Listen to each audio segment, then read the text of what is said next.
اور سب سے پہلے جو طریقہ کار ہے اس کا پڑھنے کا، وہ میرے ساتھ مل کر ایک دعا پڑھیں اور اس کے بعد ہم اس کے سبق کو شروع کریں گے۔ بسم اللہ الرحمن الرحیم۔ رب یسر ولا تعسر وتمم بالخیر وبک نستعین یا فتاح افتح لنا ابواب رحمتک۔ بسم اللہ الرحمن الرحیم۔ رب یسر ولا تعسر وتمم بالخیر وبک نستعین یا فتاح افتح لنا ابواب رحمتک۔ بسم اللہ الرحمن الرحیم۔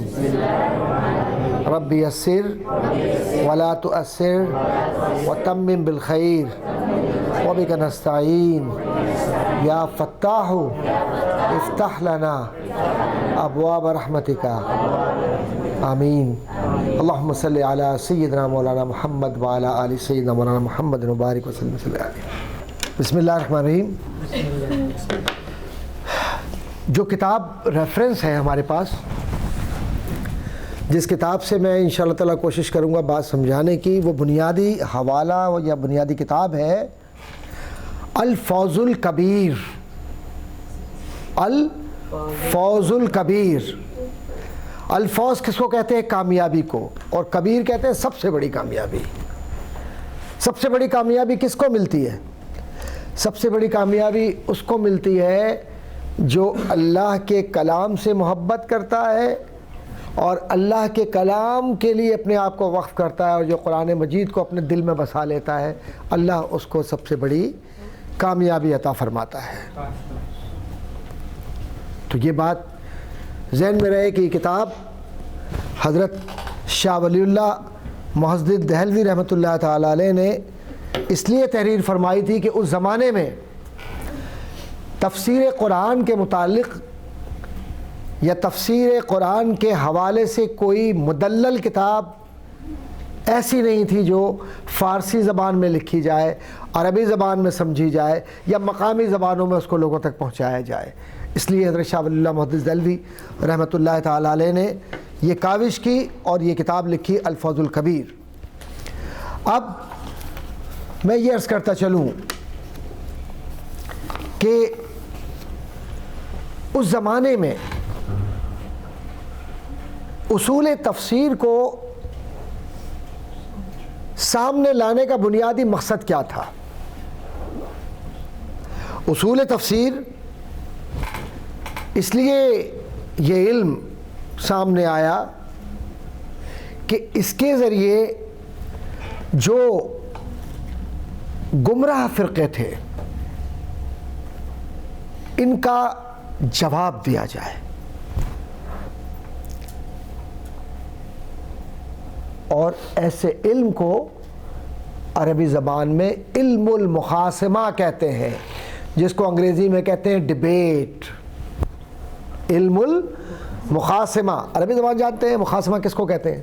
سب کو معلوم ہے یہ۔ اب یہ بات اپنے ذہن میں رکھیں کہ یہ جو علم المخاصمہ ہے،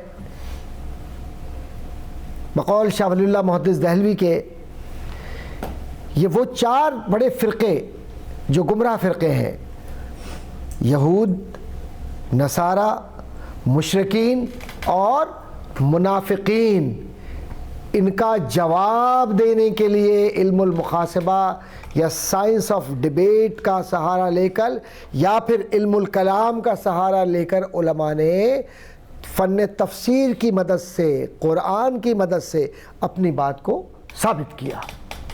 تو یہ بات سمجھ میں آ رہی ہے؟ مشکل لگ رہی ہے؟ یعنی میں یوں کہوں اور آسان کر کے کہ جو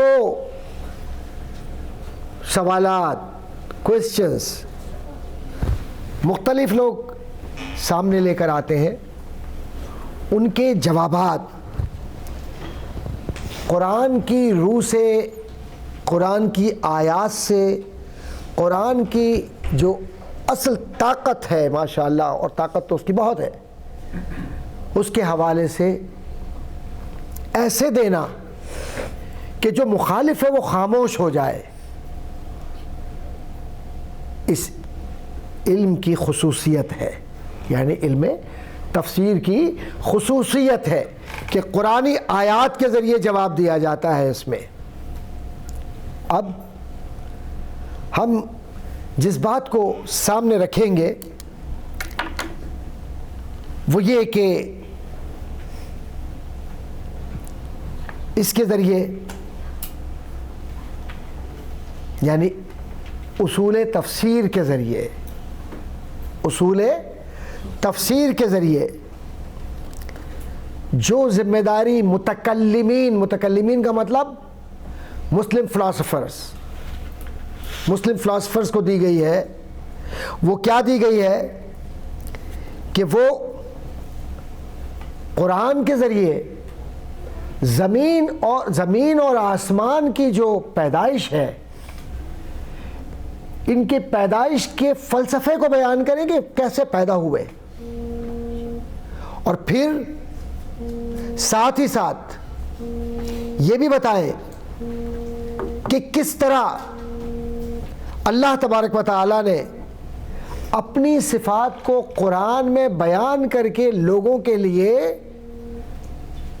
رہنمائی کے اصول فراہم کیے، جیسے قرآن کریم میں آیا نا، هو اللہ الخالق البارئ المصور له الاسماء الحسنى یسبح له ما فی السماوات و ما فی الارض۔ تو وہ پاک پروردگار کیا ہے؟ وہ پاک پروردگار کائنات کی خوبصورتی ہے۔ اب اس خوبصورتی کو کون بیان کرے گا؟ اس خوبصورتی کو کون بیان کرے گا؟ قرآن کریم۔ ٹھیک ہے، تو میں بہت آسان پیرا میں سمجھانا چاہ رہا ہوں کہ اب قرآن کیا ہے اور قرآن کا علم کیا ہے، اللہ کے وجود کو ہم کیسے پہچانتے ہیں؟ قرآن پاک کے ذریعے۔ نبی کریم صلی اللہ علیہ وسلم کی رسالت کو ہم کیسے پہچانتے ہیں؟ قرآن کریم کے ذریعے۔ ہم اپنی پیدائش کے مقصد کو کس کے ذریعے پہچانتے ہیں؟ قرآن کریم کے ذریعے۔ ہم زندگی کے جو معاملات ہیں ان کو کیسے پہچانتے ہیں؟ قرآن کریم کے ذریعے۔ اچھائی پر ہمیں جنت ملے گی، اس فلسفے کو یا اس خبر کو ہم نے کہاں سے لیا؟ قرآن کریم کے ذریعے۔ اور برائی اگر ہم کرتے ہیں، اللہ کے احکامات کے خلاف ہم جاتے ہیں، تو جو سزا ہمیں ملے گی اسے ہم نے کہاں سے لیا؟ قرآن کے ذریعے۔ ان تمام چیزوں کو کہا جاتا ہے اخبار، یعنی یہ ساری خبریں قرآن کریم نے دی ہے۔ ٹھیک ہے، بات واضح ہو رہی ہے؟ مشکل تو نہیں لگ رہی؟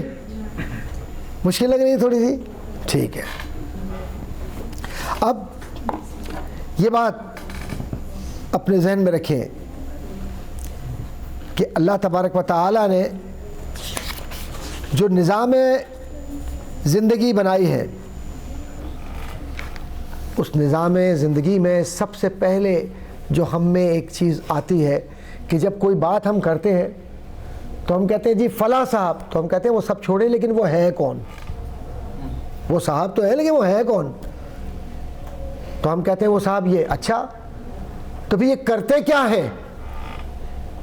تو ہم کہتے ہیں یہ کرتے ہیں۔ تو ایسے ہی جب ہم کسی ڈسپلن کو، کسی سبجیکٹ کو پڑھتے ہیں تو سب سے پہلے ہمیں اس کی تعریف بیان کرنی ہوتی ہے کہ ڈیفائن ہم کیسے کریں گے۔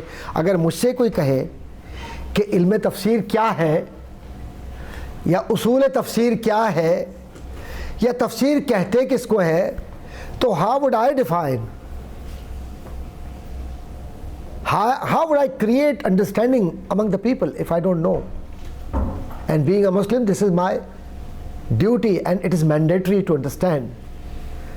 تو اب میں کہتا ہوں کہ جو شاہ ولی اللہ نے تفسیر کی تعریف کی ہے، اصول تفسیر کی، وہ یہ ہے کہ اصول تفسیر ایسے قواعد یا ایسے اصولوں کا مجموعہ کا مطلب کمبینیشن، ایسا مجموعہ ہے کہ جس کے ذریعے قرآن کریم کے ہر لفظ کا دوسرے لفظ کے ساتھ تعلق، کیونکہ الحم سے الف سے شروع ہوتا ہے اور سین یعنی ناس پر ختم ہوتا ہے، تو ہر لفظ کا دوسرے لفظ سے کیا تعلق ہے،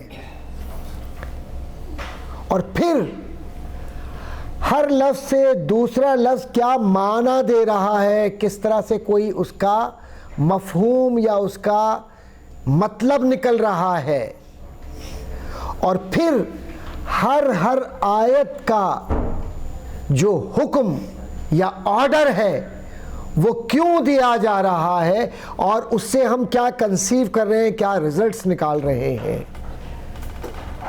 اور پھر اس آیت کے ذریعے ہم کس طرح سے پابند ہیں یا ہمیں کیا کرنا ہے، ان ساری چیزوں کو جاننے کا نام اصول تفسیر ہے، یا یوں کہہ لیں آسان الفاظ میں کہ قرآن کریم کے آغاز سے لے کر اس کے آخری لفظ تک، الحمدللہ رب العالمین سے لے کر والناس تک، جو لفظ اپنی حکمت کی صورت میں اور اپنے انداز سے بیان کیا گیا ہے، وہ ایک موتی کی طرح ہے، ایک لڑی کی طرح ہے جو ایک دوسرے کے اندر مکس ہو کر سارے رنگ پیش کر رہا ہے۔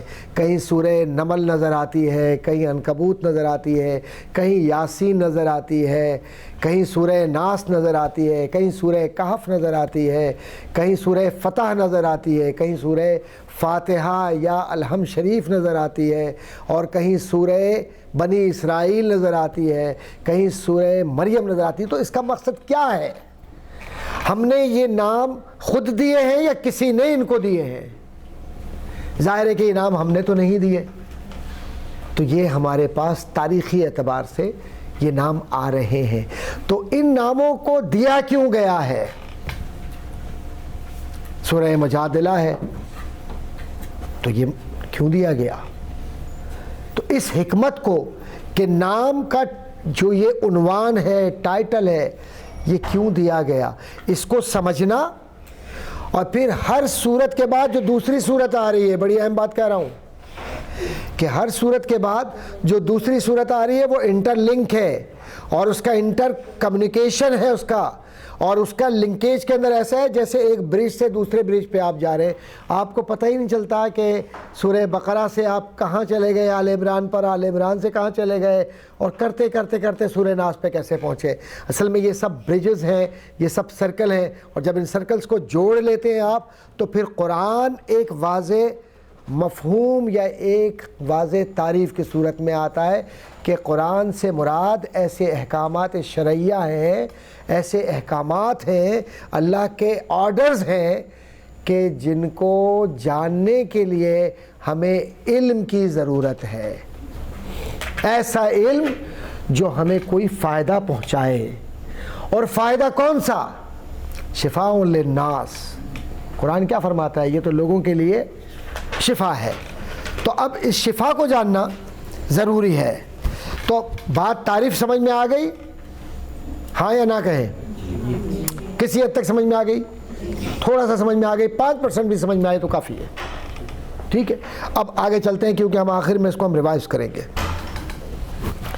اس کے بعد آتا ہے موضوع، سبجیکٹ آف اصول التفسیر، دا سائنس آف تفسیر، the principles of تفسیر، explanation of قرآن۔ تفسیر اس کا موضوع ہے نظم قرآن، سبجیکٹ اس کا ہے نظم قرآن۔ نظم کے معنی کیا ہوتے ہیں؟ آرڈر، سیکوینس آف قرآن، کہ کیسے لفظوں کا سیکوینس ہے، کیسے آیتوں کا سیکوینس ہے، کیسے ایک لفظ دوسرے لفظ سے بول رہا ہے۔ جب اللہ کہا، نور السماوات کہا، تو والارض اس کے ساتھ منسلک ہے خود بخود۔ یہ قرآن کا اعجاز ہے۔ اسی لیے کہا جاتا ہے کہ قرآن کے کچھ اگر آیات کو ہم یاد کر لیں تو پورا قرآن آسان ہو جاتا ہے سمجھنے میں، اور تفسیر کے کچھ بنیادی اصول پڑھ لیں تو پورے قرآنی تفسیر آسان ہو جاتی ہے سمجھنے میں۔ اس کے بعد معانی مقصودہ کی شرح و تفسیر، یعنی قرآن کی آیت نے جو، میں آسان اردو میں سمجھا رہا ہوں کیونکہ یہ مشکل ہے، کہ قرآن کی آیت نے اللہ کے مقصد اور ارادے کے مطابق جو کچھ طے کیا، اس کا مقصد کیا ہے، اس مقصد کو سمجھنا اصول تفسیر کا سبجیکٹ ہے، کہ سبجیکٹ یہ ہے کہ اس آیت کے مفہوم کو، مقصد کو سمجھے کہ وہ آیت کیوں آئی۔ یہ شان نزول کہلاتا ہے کہ کیوں نازل ہوئی آیت۔ اگر خوشی ہے تو آیت کا مزاج الگ ہے، غم ہے تو آیت کا مزاج الگ ہے۔ مثال کے طور پر آپ دیکھیے، حضور کریم صلی اللہ علیہ وسلم ہجرت فرما رہے ہیں اور غار میں چلے گئے، غار ثور، اور وہاں جانے کے بعد حضرت ابوبکر صدیق رضی اللہ تعالیٰ عنہ حضور کی خدمت میں ہے، تو حضور اس حالت میں بھی، یہ نبوت کا خاصہ ہے کہ نبی کبھی پریشان نہیں ہوتا، نبی پہ نہ کوئی حزن ہوتا نہ ملال۔ اور یہیں سے یہ مطلب بھی نکلتا ہے کہ ایک انسان میں، دونوں انسان بظاہر اگر ہم یہ تصور کر لیں کہ دونوں انسان، تو اب یہ تصور اگر آپ کرتے ہیں تو ایک بنیادی اصول جو ہے، اس میں ایک سوال پیدا ہوتا ہے کہ ابو بکر بھی عرب معاشرے کے، رسول کریم صلی اللہ علیہ وسلم بھی عرب معاشرے کے، دونوں ایک ہی جگہ سے ہجرت کر رہے ہیں، ایک ہی ساتھ جا رہے ہیں، ایک ہی سچویشن میں ہیں، لیکن ایک جو ہے وہ انسان ہے عام، اور ایک وہ ہے جو نبوت لے کر چل رہے ہیں۔ اسی لیے قرآن فرماتا ہے لا تحزن، حضور کے الفاظ ہیں، ان اللہ معنا۔ تو انسان، یہ جو عام انسان ہے، اس سے نبی نکل کر یہ بتلاتا ہے کہ انسان نہیں، انسان وہ انسان ہے، وہ قرآن تو ایمان بتاتا ہے جنہیں، ایمان یہ کہتا ہے میری جان ہے یہ۔ تو اب جو یہ کہتے ہیں کہ انسان، تو سمجھنے والوں کو ذرا سمجھنا چاہیے کہ وہاں تو انسان پریشان ہے، ابو بکر پریشان ہے، لیکن یہ میرے نبی کا خاصہ ہے، کیونکہ ان کے اندر اللہ نے جو طاقت، جو ملکہ، جو عطیہ دیا ہے کہ نہ خوف ہے، نہ حزن ہے، نہ ملال ہے، بلکہ وہ تو کہہ رہے ہیں ابو بکر لا تحزن، غمزدہ مت ہو، ان اللہ معنا، بے شک اللہ ہمارے ساتھ ہے۔ تو نبوت عام انسانوں سے بہت بلند، اور نبی سارے انسانوں سے بلند ہے، کیونکہ وہ ہماری طرح نہیں ہے۔ اگر ہماری طرح ہوتا تو وہ پریشان ہوتے۔ تو یہاں سے معنی مرادی ہم نے اس کو یوں لیا۔ اب اس سے آگے چلیں کہ اب اس علم کا موضوع سمجھ گئے آپ کہ کسی آیت کے مفہوم کو اس سے نکال کر سمجھانا اور سمجھنا اس کا سبجیکٹ ہے، اور اس کے بعد اس کی غرض و غایت، the reason of the discipline، اور اصول التفسیر۔ اصول التفسیر کا یا اس ڈسپلن کی غرض کیا ہے، ریزن کیا ہے، اور اس کی لاجک کیا ہے، یہ بات سمجھے۔ تو یہ جو نظم قرآن، یعنی قرآن کی آیتوں سے، لفظوں سے ہم سفر شروع کرتے ہیں، اور اس کے بعد حضور کی سنت پر پہنچ جاتے ہیں اس آیت کو لے کر کہ حضور کیسے عمل کرتے ہیں اس آیت پر، اور پھر اس کے بعد آثار صحابہ، یعنی پھر صحابہ نے کیسے عمل کیا حضور کے کہنے پر اس آیت کے مطابق، اور پھر اس کے بعد شریعت کا حکم کیا بن جاتا ہے معاشرے کے لیے۔ ان سب کو جب ہم ایک جگہ پہ کر کے کوئی رزلٹ نکالتے ہیں، so we began are thinking through ayat of Quran or verses of Quran, getting all sort of information from Quranic ayah or verses, then we see the life of the Holy Prophet Muhammad sallallahu alaihi wasallam, or actions of Holy Prophet Muhammad sallallahu alaihi wasallam, or sayings of Holy Prophet Muhammad sallallahu alaihi wasallam. This is called hadith or sunnah. And finally we conceive or we get result from our efforts in the light of Quranic ayat and sayings of Holy Prophet Muhammad sallallahu alaihi wasallam as per his orders, practices and the beliefs of companions of Holy Prophet Muhammad sallallahu alaihi wasallam. We reach to this point. This is called the reason of usul al-tafsir or reason or justification of usul al-tafsir. تو اب پتہ چلا کہ قرآن کریم کو اب دیکھیں آسان الفاظ میں قرآن کریم کی آیات کی ترتیب کو سمجھنا،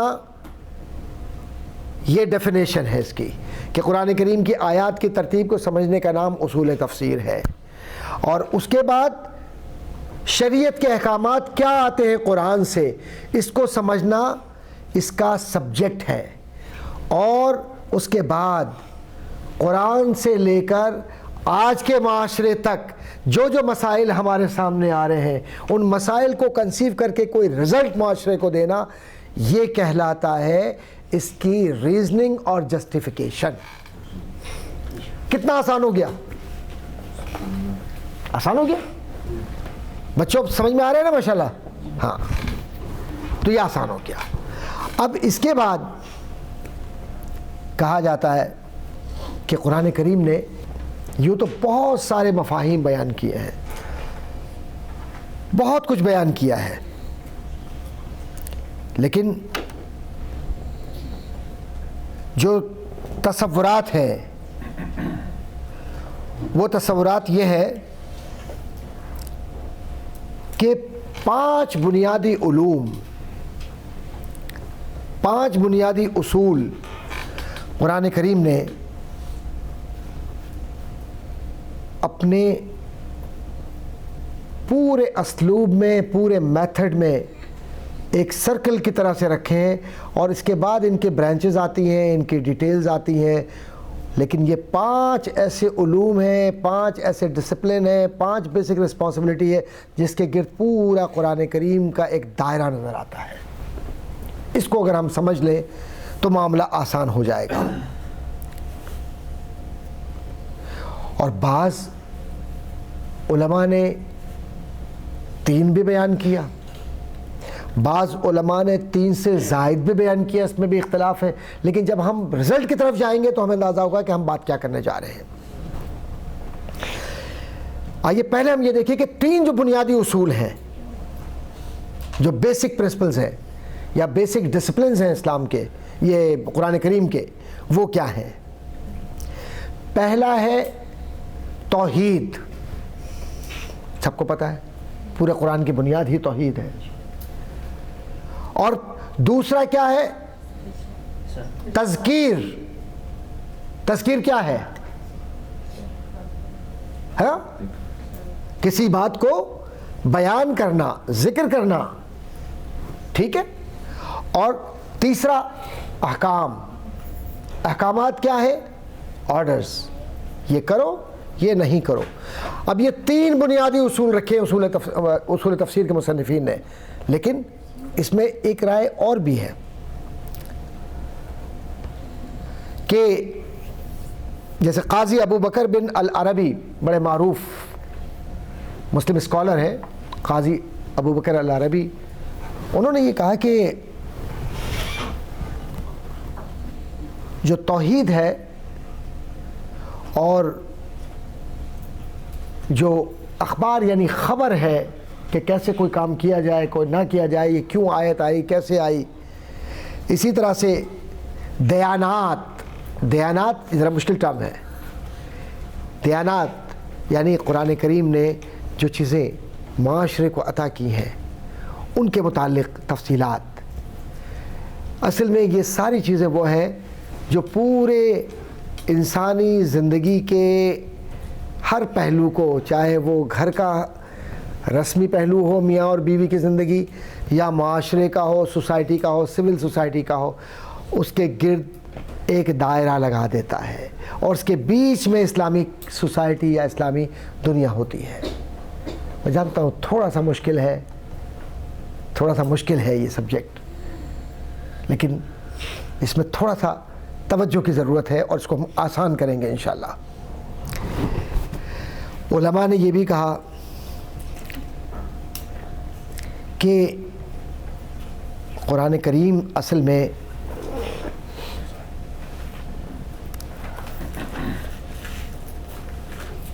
امر و نہی یعنی حکم دینا کسی کام کے کرنے کا اور کسی بات سے روکنے کا نام ہے.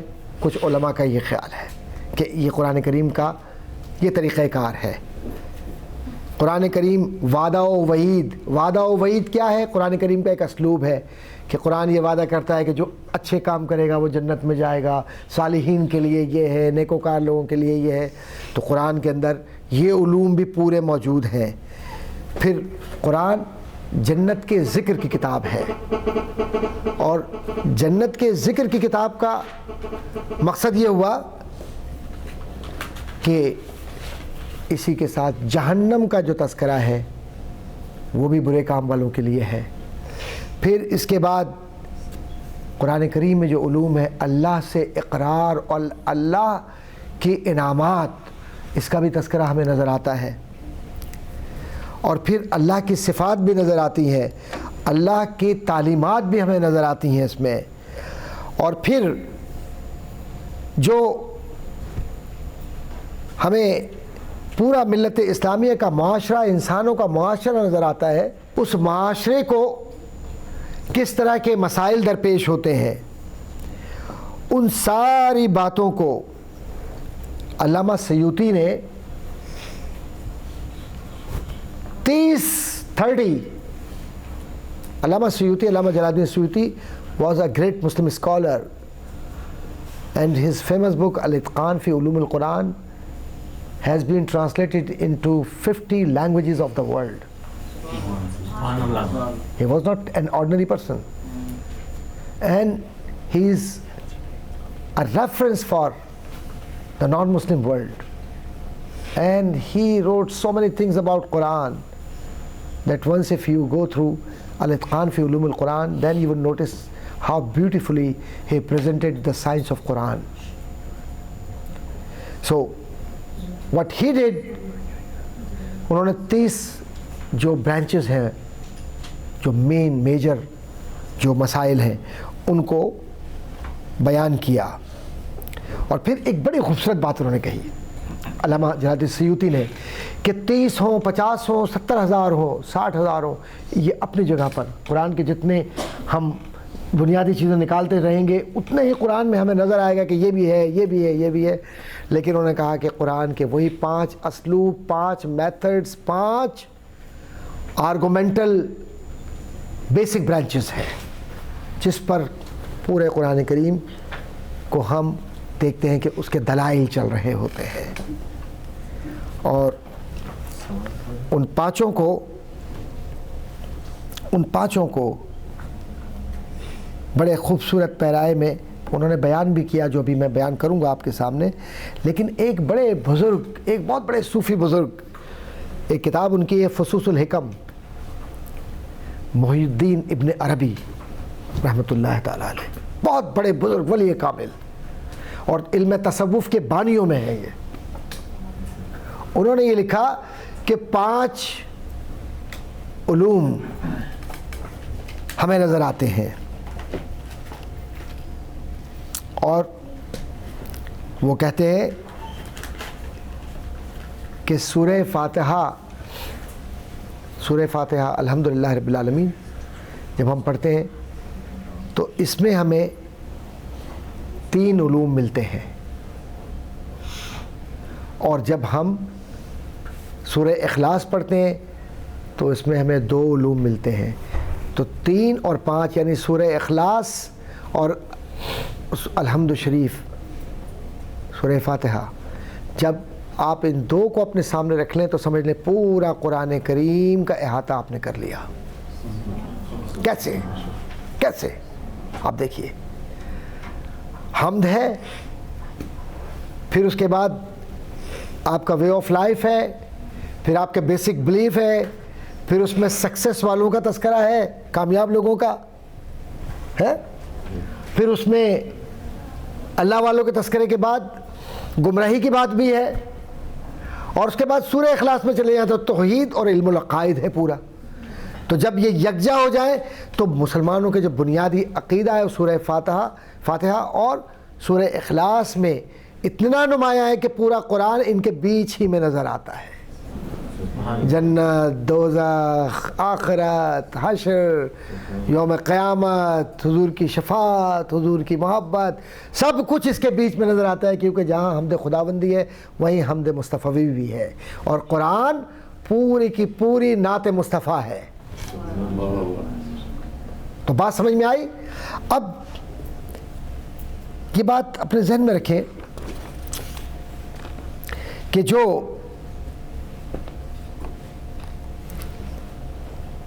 احکامات ہمیں نظر آتے ہیں قرآن میں تھوڑا سا اسکپ کر رہا ہوں مشکل مباحث کو، کیونکہ ورنہ بڑے خشک اور ذرا مشکل ہو جائیں گے تو یہ بچے جو ہیں میرے یہ بڑے ناراض ہو جائیں گے۔ یہ بچے میرے، بڑوں کی کوئی پرواہ نہیں ہے، بچوں کی بات ہے، میں آیا تم لوگوں کی خاطر ہوں، یہ بات یاد رکھو۔ ہاں، لیکن ایک بات عرض کرتا چلوں کہ یہ اتنا نازک موضوع سمجھنے کی ضرورت ہے کہ اب ہم بات جس موضوع کی طرف جائیں گے وہ موضوع ہے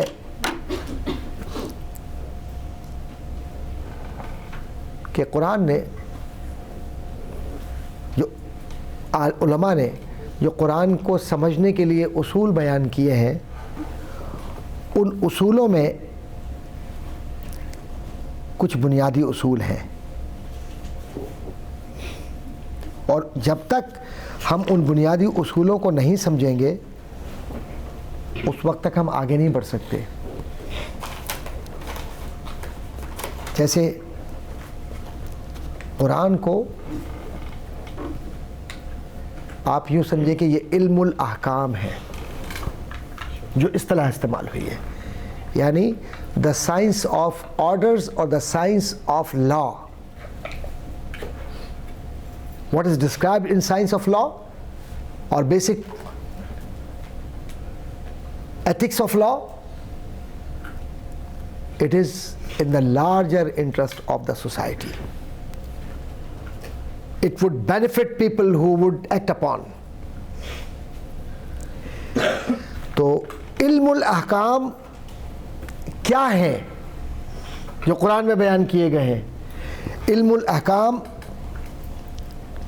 کو ان 5 اصولوں کے تحت، جن کا بھی میں نے تذکرہ کیا ہے، سورہ اخلاص اور سورہ فاتحہ، ان کے بیچ میں جو 5 ہیں، حضرت شاہ ولی اللہ محدث دہلوی فرماتے ہیں کہ یہ علوم پنجگانہ، یعنی یہ 5 علم، ان کو بنیادی حیثیت حاصل ہے قرآن کے اصولوں کو یا پرنسپلز کو سمجھنے کے لیے۔ بغیر اس کے قرآن سمجھا ہی نہیں جا سکتا، اور جب یہ ہمیں سمجھ میں آ جاتے ہیں تو اس میں ہمیں کیا بات نظر آتی ہے؟ ہمیں یہ نظر آتی ہے کہ قرآن کیوں نازل ہوا، قرآن کی آیت کیوں آئی، یہ انسان اور جن کا تذکرہ قرآن میں کیوں ہے، احکامات خداوندی کی فرما برداری یا اس کو ماننا کیوں ضروری ہے۔ تو اس کا مقصد یہ ہوا کہ شریعت کو جاننا یا فقہ کو جاننا، جس کو ہم فقہ کہتے ہیں لیکن لفظ فقہ کو جاننا بغیر اصول تفسیر کے ناممکن ہے۔ جب تک ہم اصول تفسیر نہیں سمجھیں گے اس وقت تک فقہ کو سمجھ ہی نہیں سکتے کہ فقہ ہے کیا۔ امام شافعی کا کوئی ماننے والا ہو، وہ رفع یدین کرے اور وہ رفع یدین کرتا چلا جائے اور اس کو یہ پتہ ہی نہ ہو کہ رفع یدین کیوں ہے، تو پھر یہ تقلید محض ہے، اس کا کوئی فائدہ نہیں ہے۔ تو اصول تفسیر کے ماہرین ریزننگ پر جاتے ہیں کہ what is the reason to follow these 5 basic principles. اگر ہم اللہ اکبر کہتے ہیں تو اس کا ریزن کیا ہے، کیوں کہا گیا؟ تو اس کو سمجھنے کے لیے ہمیں ان احکامات کو جاننا ضروری ہوتا ہے۔ اب ایک اصطلاح استعمال کی جاتی ہے، اور وہ اصطلاح قرآن کریم کے سمجھنے کے لیے استعمال ہوتی ہے۔ اصول تفسیر میں اس کو کہتے ہیں تدبیر منزل۔ مشکل ہے، تھوڑا مشکل ہے تھوڑا سا، کوئی بات، ابھی آسان اللہ کرے گا، حضور صلی اللہ علیہ وسلم کرم فرمائیں گے، آسان ہو جائے گا انشاءاللہ، کوئی مشکل نہیں ہے۔ تدبیر منزل وہ تمام آیتیں جو اپنے گھر والوں کی اصلاح کے لیے ہوں، اپنے گھر کے معاملات کو ٹھیک کرنے کے لیے ہو، کہ عورتوں کو نہ مارا جائے، عورتوں پر الزام نہ لگایا جائے، اور برے کام کی کیا سزا ہے، عورت کو طلاق یا لوگوں کے متعلق برائی کرنا، معاشرے کو خراب کرنا، اپنی زندگی کو مشکل بنانا، احکامات الہیہ سے دور ہونے کا، تو یہ ساری کی ساری ایسی آیات جتنی بھی ہیں ان کو اصول تفسیر یا علم تفسیر کی زبان میں کہتے ہیں تدبیر منزل۔ کیا کہتے ہیں؟ تدبیر منزل۔ کیا مطلب ہے تدبیر منزل کا؟ تدبیر منزل کا مطلب یہ ہے کہ how we would interact with each other and how we would solve our problems and what would be the code of conduct of the family, not society, and what would be the basic principles to live in the society with proper manner and respect with each other. اس کو کہتے ہیں تدبیر منزل۔ اور اس کے بعد آیات ایسی بھی ہیں جن کو سیاست مدنیہ کے نام سے یاد کرتے ہیں، جس کو آپ کہتے ہیں پالیٹکس اور سیوک سینس۔ سیوک سینس سنا ہے نا کبھی؟ انگلش میں سیوک سینس سنا ہے؟ تو قرآن آیات ایسی جو سیوک سینس کو اسٹیبلش کرتی ہوں کہ معاشرے میں ایک فرد کا دوسرے فرد پر کیا حق ہے، ایک فرد دوسرے فرد کے لیے کیا کرے، جس سے پوری سوسائٹی بنتی ہے، جس سے پورا معاشرہ بنتا ہے، جس سے لوگوں کے ایک دوسرے کے ساتھ رشتے بنتے ہیں۔ اس کو علوم اسلامی کے ماہرین نے سیاست مدنیہ کے نام سے یاد کیا ہے۔ کس نام سے؟ سیاست مدنیہ، اور انگریزی میں اس کو کہتے ہیں آپ سیوک سینس اور پالیٹکس آف دا سوسائٹی۔ تو اب اس کا مطلب یہ ہوا، میرے بچوں غور سے سنو، اس کا مقصد یہ ہوا کہ اللہ تعالیٰ نے جو قرآن بھیجا وہ صرف اس بات کا نام نہیں ہے کہ صرف ہم نماز پڑھتے رہیں۔ جب ہم یہ کہتے ہیں کہ قرآن ایک مکمل ایک جامع کتاب ہے، تو اس کا مطلب یہ ہوا کہ اب قرآن کے اندر اللہ کی وحدانیت بھی ہے، قرآن میں نبی کی محبت بھی ہے صلی اللہ علیہ وسلم، اور قرآن میں انسان کے معاشرتی رشتے بھی ہیں، اور قرآن میں نیشنل انٹرنیشنل اکانومی بھی ہے، پالیٹکس بھی ہے، ریلیشن شپ بھی ہے، انٹرنیشنل ریلیشن بھی ہے، مینجمنٹ سائنس بھی ہے، پبلک ایڈمنسٹریشن بھی ہے، اور اس کے اندر اپلائیڈ سائنسز بھی ہیں، اس کے اندر اسپیس تھیوریز بھی ہیں، اس کے اندر پریکٹسز آف دا پیپل بھی ہیں، اور اس کے اندر ڈائلیکٹل میتھڈ بھی ہے، اور اس میں کمپیریٹیو نیشنلزم بھی ہے، اور کمپیریٹیو اسٹڈیز آف پاسٹ اور ہسٹری بھی ہے، اور اس کے اندر وہ کچھ ہے جو ہمیں پتہ ہی نہیں، جس پر اب بھی ریسرچ باقی ہے۔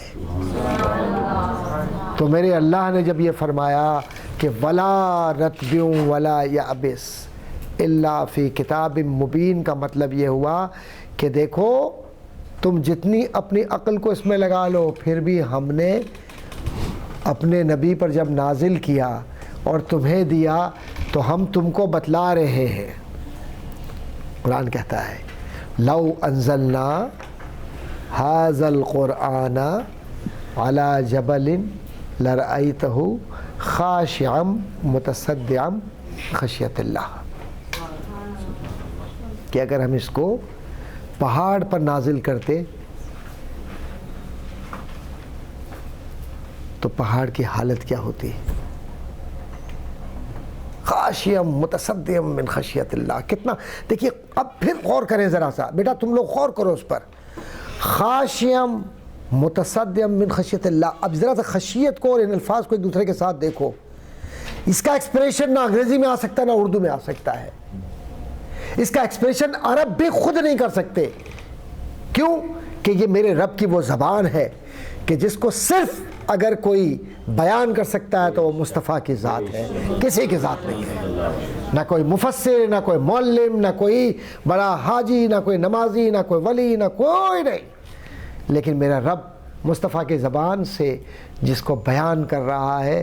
صحابہ جب حضور سے پوچھتے ہیں کہ یا رسول اللہ صلی اللہ علیہ وسلم اس کا مقصد کیا ہے، تو حضور فرماتے، ذرا غور سے سنیے، کہ یہ قرآن اتنا مشکل تھا، اتنا مشکل تھا، یعنی پہاڑ سے مراد یہ کہ یہ اتنا مشکل تھا کہ اگر میں تمہیں بیان نہ کرتا تو تم قرآن کو سمجھتے ہی نہیں. تو پتہ چلا کہ اللہ کے راز کو مصطفیٰ نے سمجھا. اور اس اعتبار سے حضور کریم صلی اللہ علیہ وسلم وہ نہیں ہے جو ہمیں نظر آتے ہیں، جو ہم کہتے ہیں، ہم اپنی عقل کے مطابق سوچتے ہیں. حضور تو وہ ہے کہ جن کو ملائکہ بھی آ کر سلام عرض کرتے ہیں، جبریل بھی اجازت لے کر آتے ہیں، وہی لے کر آ رہے ہیں اور اذن مانگ رہے ہیں کہ اجازت دیں کہ اللہ کا پیغام میں لے کر آیا ہوں. اور اللہ کے نبی جبریل کو ایسے دیکھتے تھے جیسے ہم ایک دوسرے کو دیکھ رہے ہیں، ورنہ فرشتے کو کون دیکھ سکتا ہے؟ ایک بار، کئی بار، داہیہ قلبی ایک شخص آئے، حدیث مختصراً بیان کروں گا. سفید کپڑے، شدید سفید کپڑے، اجلے کپڑے پہن کر آئے اور کہا مسافر. حضرت عمر فاروق رضی اللہ تعالیٰ عنہ نے اس حدیث کو بیان کیا، آپ کو یاد ہوگا سب کو. اور آ کر حضور کے گھٹنوں سے گھٹنے جوڑ کر سامنے بیٹھ گئے اور عرض کیا کہ رسول اللہ اسلام سکھائیے. یہ باتیں کرتے رہے، سب کچھ کرتے رہے. جب جانے لگے تو دیکھیے، میں عرض کرتا چلوں کہ قرآن کا اسلوب، حدیث کا اسلوب اور اس کو سمجھنے کی بات ہے. جب جانے لگے تو یہ حیران تھے کہ یہ شخص کون ہے، نہ ہم نے اس کو کبھی دیکھا، اور یہ مسافر ہے تو اس کے کپڑے میلے کیوں نہیں ہیں، اس کے بال کیوں نہیں پھیلے ہوئے، یہ کون ہے؟ تو حضور نے دل کو بھانپ لیا اور کہا عمر جانتے ہو یہ کون ہے؟ یہ کون تھے جو کہہ لیں گے یا رسول اللہ آپ جانے، اللہ جانے، مجھے کیا پتا. تو کہا کہ یہ جبریل تھے جو تمہیں دین سکھانے آئے تھے. یہ جبریل تھے جو تمہیں دین سکھانے آئے تھے. اب ایک بات بتائیں کہ حضور اگر عام انسان ہوتے تو وہ کیسے پہچانتے جبریل کو؟ انسان کی شکل میں آئے تھے. تو اس کا مطلب یہ ہے کہ یہ تصور جو راز ہے، یہ اللہ نے نبوت کا راز ایسا رکھا ہے کہ جو کسی کو سمجھ میں نہیں آ سکتا. اور جب سمجھ میں نہیں آتا تو ہر آدمی اپنی مرضی کے مطابق بیان کرتا ہے. تو مرضی سے باہر نکل آؤ، مصطفیٰ کو کہو کہ اللہ کے بعد سب سے بڑی ذات ہی حضور کی ذات ہے، اور بس ان سے پیار کرنا ہی مقصد ایمان ہے. تو تفسیر کو بغیر حضور کے کوئی سمجھ ہی نہیں سکتا. اور اگر یہ آیات قرآنی کی تفسیر حضور نہ فرماتے تو ہم کچھ بھی نہیں سمجھ سکتے تھے، ہم سمجھ ہی نہیں سکتے تھے. اس کے بعد یہ جو آیات ہمیں نظر آتی ہیں سیاست کی، معاشرے کی، جیسے مثال کے طور پر السارق والسارقۃ فاقطعوا ایدیہما، جو چور ہیں ان کے ہاتھ کاٹ دو. اور اسی طرح سے بہت ساری آیات آئی ہیں، کتب علیکم القصاص، قصاص بدلہ تم پر فرض کیا گیا، لے لو، بدلہ لو، لیکن بہتر یہ ہے کہ معاف کر دو. اسی طرح سے بہت ساری اخلاقیات جو ایتھکس آئی ہیں، ان کو قرآن کریم میں بیان کیا گیا ہے. وَلَا تَقُولُوا لَهُمَا أُفٍّ، کہ جب تمہارے ماں باپ بزرگ ہیں، بڑے ہیں اور اپنی عمر کو پہنچ جائیں، ان کے سامنے اونچی آواز میں گفتگو نہیں کرنا. تو کہاں سکھلایا یہ؟ قرآن میں سکھلایا. تو اصول تفسیر کے جو بزرگان دین ہیں، ایسی آیتیں ذرا غور سے سن لیجئے، ایسی آیتیں جو قرآن میں انسان سے انسان کو یا معاشرے اور انسان کو بیان کرتی ہیں، اصول تفسیر کی ٹرم میں یا ٹرمینالوجی میں کہلاتی ہیں سیاست المدنیہ، یعنی معاشرے کی سیاست. یا سیاست سے مراد پالیٹکس نہیں ہے بلکہ سیوک سینس ہے. اور اس کے بعد آپ اس بات کو اپنے ذہن میں رکھیں کہ جو علم المقاسمہ ہے یہ اصل میں جواب دینے کا علم ہے ان لوگوں کو جو دین کے خلاف گفتگو کرتے تھے، قرآن کی آیات کے ذریعے جواب دینا. اور اس کے بعد جو لوگ اس بات کو جانتے ہیں کہ ان جوابات کو مؤثر طور پر لوگوں تک پہنچایا جائے، تو وہ مؤثر لوگ جو پہنچانے والے تھے یہ تھے مفسرین. کون تھے؟ مفسرین. مفسر کس کی جمع ہے؟ تفسیر جمع کرنے والے فرد کی جمع مفسرین ہے. اور جب یہ مفسرین ان علوم کو، ان کے رازوں کو، ان کی خوبصورتیوں کو بیان کرتے ہیں تو پھر اللہ کی عنایات ان پر ہوتی ہیں. اب تفاسیر میں تفسیر حضرت عائشہ صدیقہ رضی اللہ تعالیٰ عنہ، عورتوں میں وہ پہلی ہماری ماں امہات المومنین میں ہے جنہوں نے تفسیر لکھی. اس تفسیر کا نام ہے تفسیر عائشہ رضی اللہ تعالیٰ عنہ. اور تفسیر ابن عباس تو سب کو ہی پتہ ہے ماشاءاللہ کہ تفسیر بنیادی تفسیر ہے. اس کے بعد جو لوگ یہ جانتے ہیں کہ قرآن کریم کے اسالیب اور قرآن کریم کے جواز کو 5 بنیادی اصولوں میں بیان کیا گیا ہے، وہ یہ بھی جانتے ہیں کہ ان 5 میں رکھنے کا بنیادی مقصد یہ تھا کہ لوگ ذہنی طور پر پریشان نہ ہوں، ورنہ سینکڑوں قسمیں بن سکتی تھیں. اب میں یہ چاہوں گا کہ وہ جو بنیادی بات ہے جس کو ہم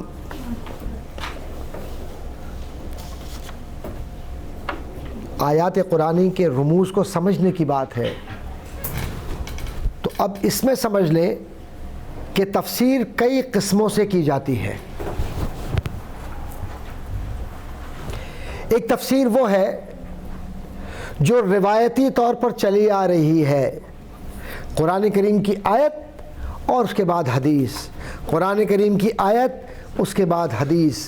تو اس کو تفاسیر الاحادیث یا ایسی تفاسیر کہا جاتا ہے جو سلف صالحین کی ہے، اور جس کا میتھڈ سمپل اور صرف آیت کے ساتھ حدیث کو بیان کر کے یہاں تک لے جانا ہے کہ کوئی فرد اتنا سمجھ لے کہ اس آیت کے لیے تفسیر حدیث یہ ہے، اس کے علاوہ کچھ نہیں. تو آیت اور پھر اس کے بعد حدیث یہاں تک محفوظ ہے. علماء کا ایک طبقہ ایسا ہے جو یہیں تک محدود رہتا ہے. ایک طبقہ علماء کا وہ ہے جو روایتی اعتبار سے اقوال کو بھی لیتا ہے تفسیر کے ساتھ. اقوال قول کی جمع ہے. اور یہ کون لوگ ہیں؟ یہ وہ لوگ ہیں کہ جو تفاسیر قرآن کو بیان کرتے ہوئے پہلے قرآن کے ایک ایک لفظ کی شرح کرتے ہیں کہ یہ لفظ یوں ہے، اس لفظ کا یہ مقصد ہے، اس لفظ کو یوں بیان کیا گیا ہے، اور یہ لفظ قرآن میں اتنی جگہوں پر ان معنوں میں استعمال ہوا ہے. میں آسان الفاظ میں سمجھا رہا ہوں. اور اس کے بعد پھر ان آیات کو، ان کے طریقے کو بیان کرتے ہیں. مثال کے طور پر اس آیت سے ملتی جلتی آیت کہاں کہاں قرآن میں ہے، کہاں کہاں قرآن میں ہے، ان آیتوں کو بھی یکجا کر دیتے ہیں. تاکہ ایک ہی وقت کے اندر آپ کو وہ سب کچھ نظر آئے، وہ احکامات یکجا نظر آئے۔ تفاسیر کی یہ بھی کچھ اقسام ہیں۔ پھر اس کے بعد ایک اور قسم تفسیر کی ہے، قرآن کی آیت بیان کی، حدیث بیان کی، الفاظ و معانی بیان کیے، اور اس کے بعد اس کی روحانی پہلو نکالے، اس کے روحانی پہلو نکالے جو تصوف کے اعتبار سے ہوتے ہیں۔ یہ تفسیر تصوف ہے، جو صوفی حضرات قرآن کے مفہوم کو اس کے دوسرے پیرائے میں دیکھتے ہیں، اور اس تفسیر کو جو صوفی یا بزرگ حضرات ہیں، جس میں شیخ عبد القادر جیلانی کی تفسیر موجود ہے، تفسیر القرآن، اسی طرح سے اس میں دیگر بزرگان دین ہیں، اور آپ یہ بھی دیکھیں گے کہ روح المعانی اور روح البیان دونوں تفاسیر اس میں اپنے اپنے رنگوں کے ساتھ نظر آئیں گی۔ تفسیر ابن عباس رضی اللہ تعالیٰ عنہ اپنی جگہ پر نظر آئے گی، لیکن آپ ایک دور وہ گزرتا ہے جس کو آپ یہ کہیں کہ آہستہ آہستہ تفسیر کے لکھنے کے اس سفر میں ایک دور وہ بھی آتا ہے کہ جب تفسیر کو سائنسی اعتبار سے بیان کرنا شروع کر دیا، اور پھر سائنسی اعتبار سے تفسیر کو بیان کیا، جس میں سر سید احمد خان نظر آتے ہیں،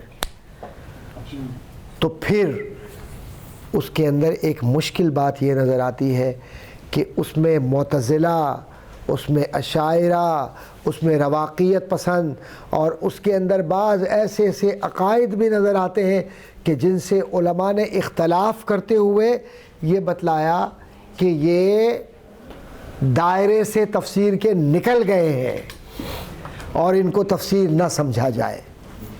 اب ذرا سا مشکل بحث ہے، سبجیکٹ مشکل ہے، لیکن اس بات کو یوں رکھیں کہ جب سائنس کو ہم،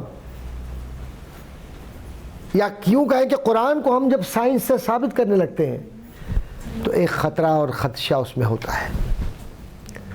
خدشہ اور خطرہ یہ ہوتا ہے جو بڑا خطرناک ہے کہ جو اورینٹلسٹ بیٹھا ہوا ہے غیر مسلم دنیا میں، اور جب وہ قرآن کی تفسیر کو اپنے سامنے رکھتے ہوئے کوئی بات کہتا ہے اور کہتا ہے کہ جی سائنسداں سے اپنی کہتا ہے امریکہ سے، جرمنی سے، ہالینڈ سے یا کسی اور ملک سے کہ یہ ذرا سا ریسرچ کر کے یہ بتاؤ کہ پانی کیا ہے، ہوا کیا ہے، فلاں کیا ہے، تو وہ تھیوری پریزنٹیشن میں جاتی ہے، اور ہمارے مفسرین جب اس کو لے کر اور یہ کہتے ہیں قرآن میں ایسے بیان کیا گیا ہے، تو یہ جو انگریز یا غیر مسلم جو ریسرچ کر رہے ہیں، ہماری یہ سائنس ہے، یہ قرآن سے نکلی ہے، اور کچھ دنوں کے بعد وہ کہتا ہے جی معاف کیجیے گا، میری جو تھیوری تھی وہ غلط ہے کیونکہ ٹیسٹنگ میں غلط آ گئی۔ تو اب خطرہ اور وہ جو سازش ہے وہ یہ ہوتی ہے کہ نعوذ باللہ من ذالک پھر قرآن کی وہ آیات اور وہ جو ہم نے کوشش کی آرگومنٹ کی وہ بھی غلط ہو جاتا ہے اس کے اندر۔ اس لیے قرآن کو سائنس سے ثابت نہ کرو، کیونکہ قرآن کو کسی سے ثابت کرنے کے لیے ضرورت نہیں ہے، قرآن تو خود سائنس ہے جو دنیا کو ثابت کر رہا ہے۔ تو اس لیے قرآن کو کسی کے سہارے کی ضرورت نہیں ہے، قرآن کو کسی سہارے کی ضرورت نہیں ہے، کیونکہ سہارا کمزور لیا جاتا ہے۔ جو لفظ قرآن کے ہیں وہ میرے رب کے الفاظ ہیں، اسے انسان کیا سہارا دے گا؟ اگر انسان سہارا دیتا اور انسان میں اتنی طاقت ہوتی تو پھر قرآن نے تو فرمایا تھا نا، ان کنتم فی ریب مما نزلنا علی عبدنا فأتوا بسورۃ من مثلہ۔ ان کنتم، دیکھو انسان سے مخاطب ہو کے قرآن کہہ رہا ہے اگر تم کسی شک میں ہو، کسی زوم میں ہو، کسی ایگو میں ہو، کسی سپیریارٹی میں ہو، سپیریارٹی کمپلیکس میں ہو، تم اپنے آپ کو بہت بڑا عرب سمجھتے ہو، زبان تمہاری فصاحت کے اندر آسمانوں کو چھوتی ہے، فی ریب مما نزلنا، جو ہم نے اپنے محبوب پر نازل کیا ہے، فاتو بصورت من مثلی، تو ایک صورت لے آؤ اس کے برابر، اس کی طرح کی لے آؤ، اس جیسی لے آؤ. تو کچھ لوگوں نے کوشش کی، اور کیا لکھا؟ الفیل ملفیل وما ادراک ملفیل ذنبہ قصیر وانفہ طویل. یہ جواب آ رہا ہے. نعوذ باللہ من ذالک. ہاتھی کیا ہے؟ تم کیا جانو ہاتھی کیا ہے؟ دم چھوٹی ہے، سونڈ بڑی ہے، یہ ہاتھی ہے. لو، کوئی فلسفہ ہے اس کے اندر سوائے لطیفے کے؟ تو انسان تو اپنا مذاق خود اڑاتا ہے، کیونکہ ظلوماً جہولا کہا گیا ہے. ظلوماً جہولا ہے انسان تو سراسر جہل ہے، لا علم ہے. کیسے وہ خالق کائنات کے مساوی ہو سکتا ہے جس نے کن کا اشارہ کر کے کائنات کو عالم وجود ایسا دے دیا کہ ہر رنگ اس میں نظر آتا ہے. فیکون، وہ ہو جاتا ہے جیسا وہ چاہتا ہے. وہ یبقیٰ وجہ ربک ذو الجلال والاکرام کا مطلب یہ کہ میرا رب وہ ہے کہ جو طاقت کے اعتبار سے سب سے برتر ہے، وہ سب کو دیتا ہے، کسی سے لیتا نہیں ہے. تو اس نے جب زبان محمد مصطفیٰ کی استعمال کی اور محمد مصطفیٰ صلی اللہ علیہ وسلم کے کردار کو لقد کان لکم فی رسول اللہ اسوۃ حسنہ کہہ کر بیان کر دیا کہ یہ مصطفیٰ وہ ہیں کہ جن کا کردار تمہارے لیے نمونہ عمل ہے. تو پھر ایسی صورت میں کسی بات کی ضرورت نہیں ہوتی کہ ہم کہیں ادھر ادھر جائیں. اب ایک بات کہ یہ آیتیں آ رہی ہیں حضور پر، قرآن نازل ہو رہا ہے حضور پر، تو سوال یہ پیدا ہوتا ہے کہ آیتوں کے آنے یا آیتوں کا حضور تک پہنچنے اور پھر حضور سے ہم تک آنے کا کوئی ریزن بھی ہوگا، یا آیتیں ایسی آ گئیں؟ کوئی ریزن ہوگا، کوئی ضرورت ہوگی نا، یا بغیر ضرورت کی آیتیں آ گئیں؟ اس کو کہتے ہیں شان نزول. کیا کہتے ہیں بیٹا؟ شان نزول. شان نزول کیا ہے؟ The reason of revelation. کیوں بھیجی گئی؟ اللہ نے کیوں اس کو بندوں کو پہنچایا؟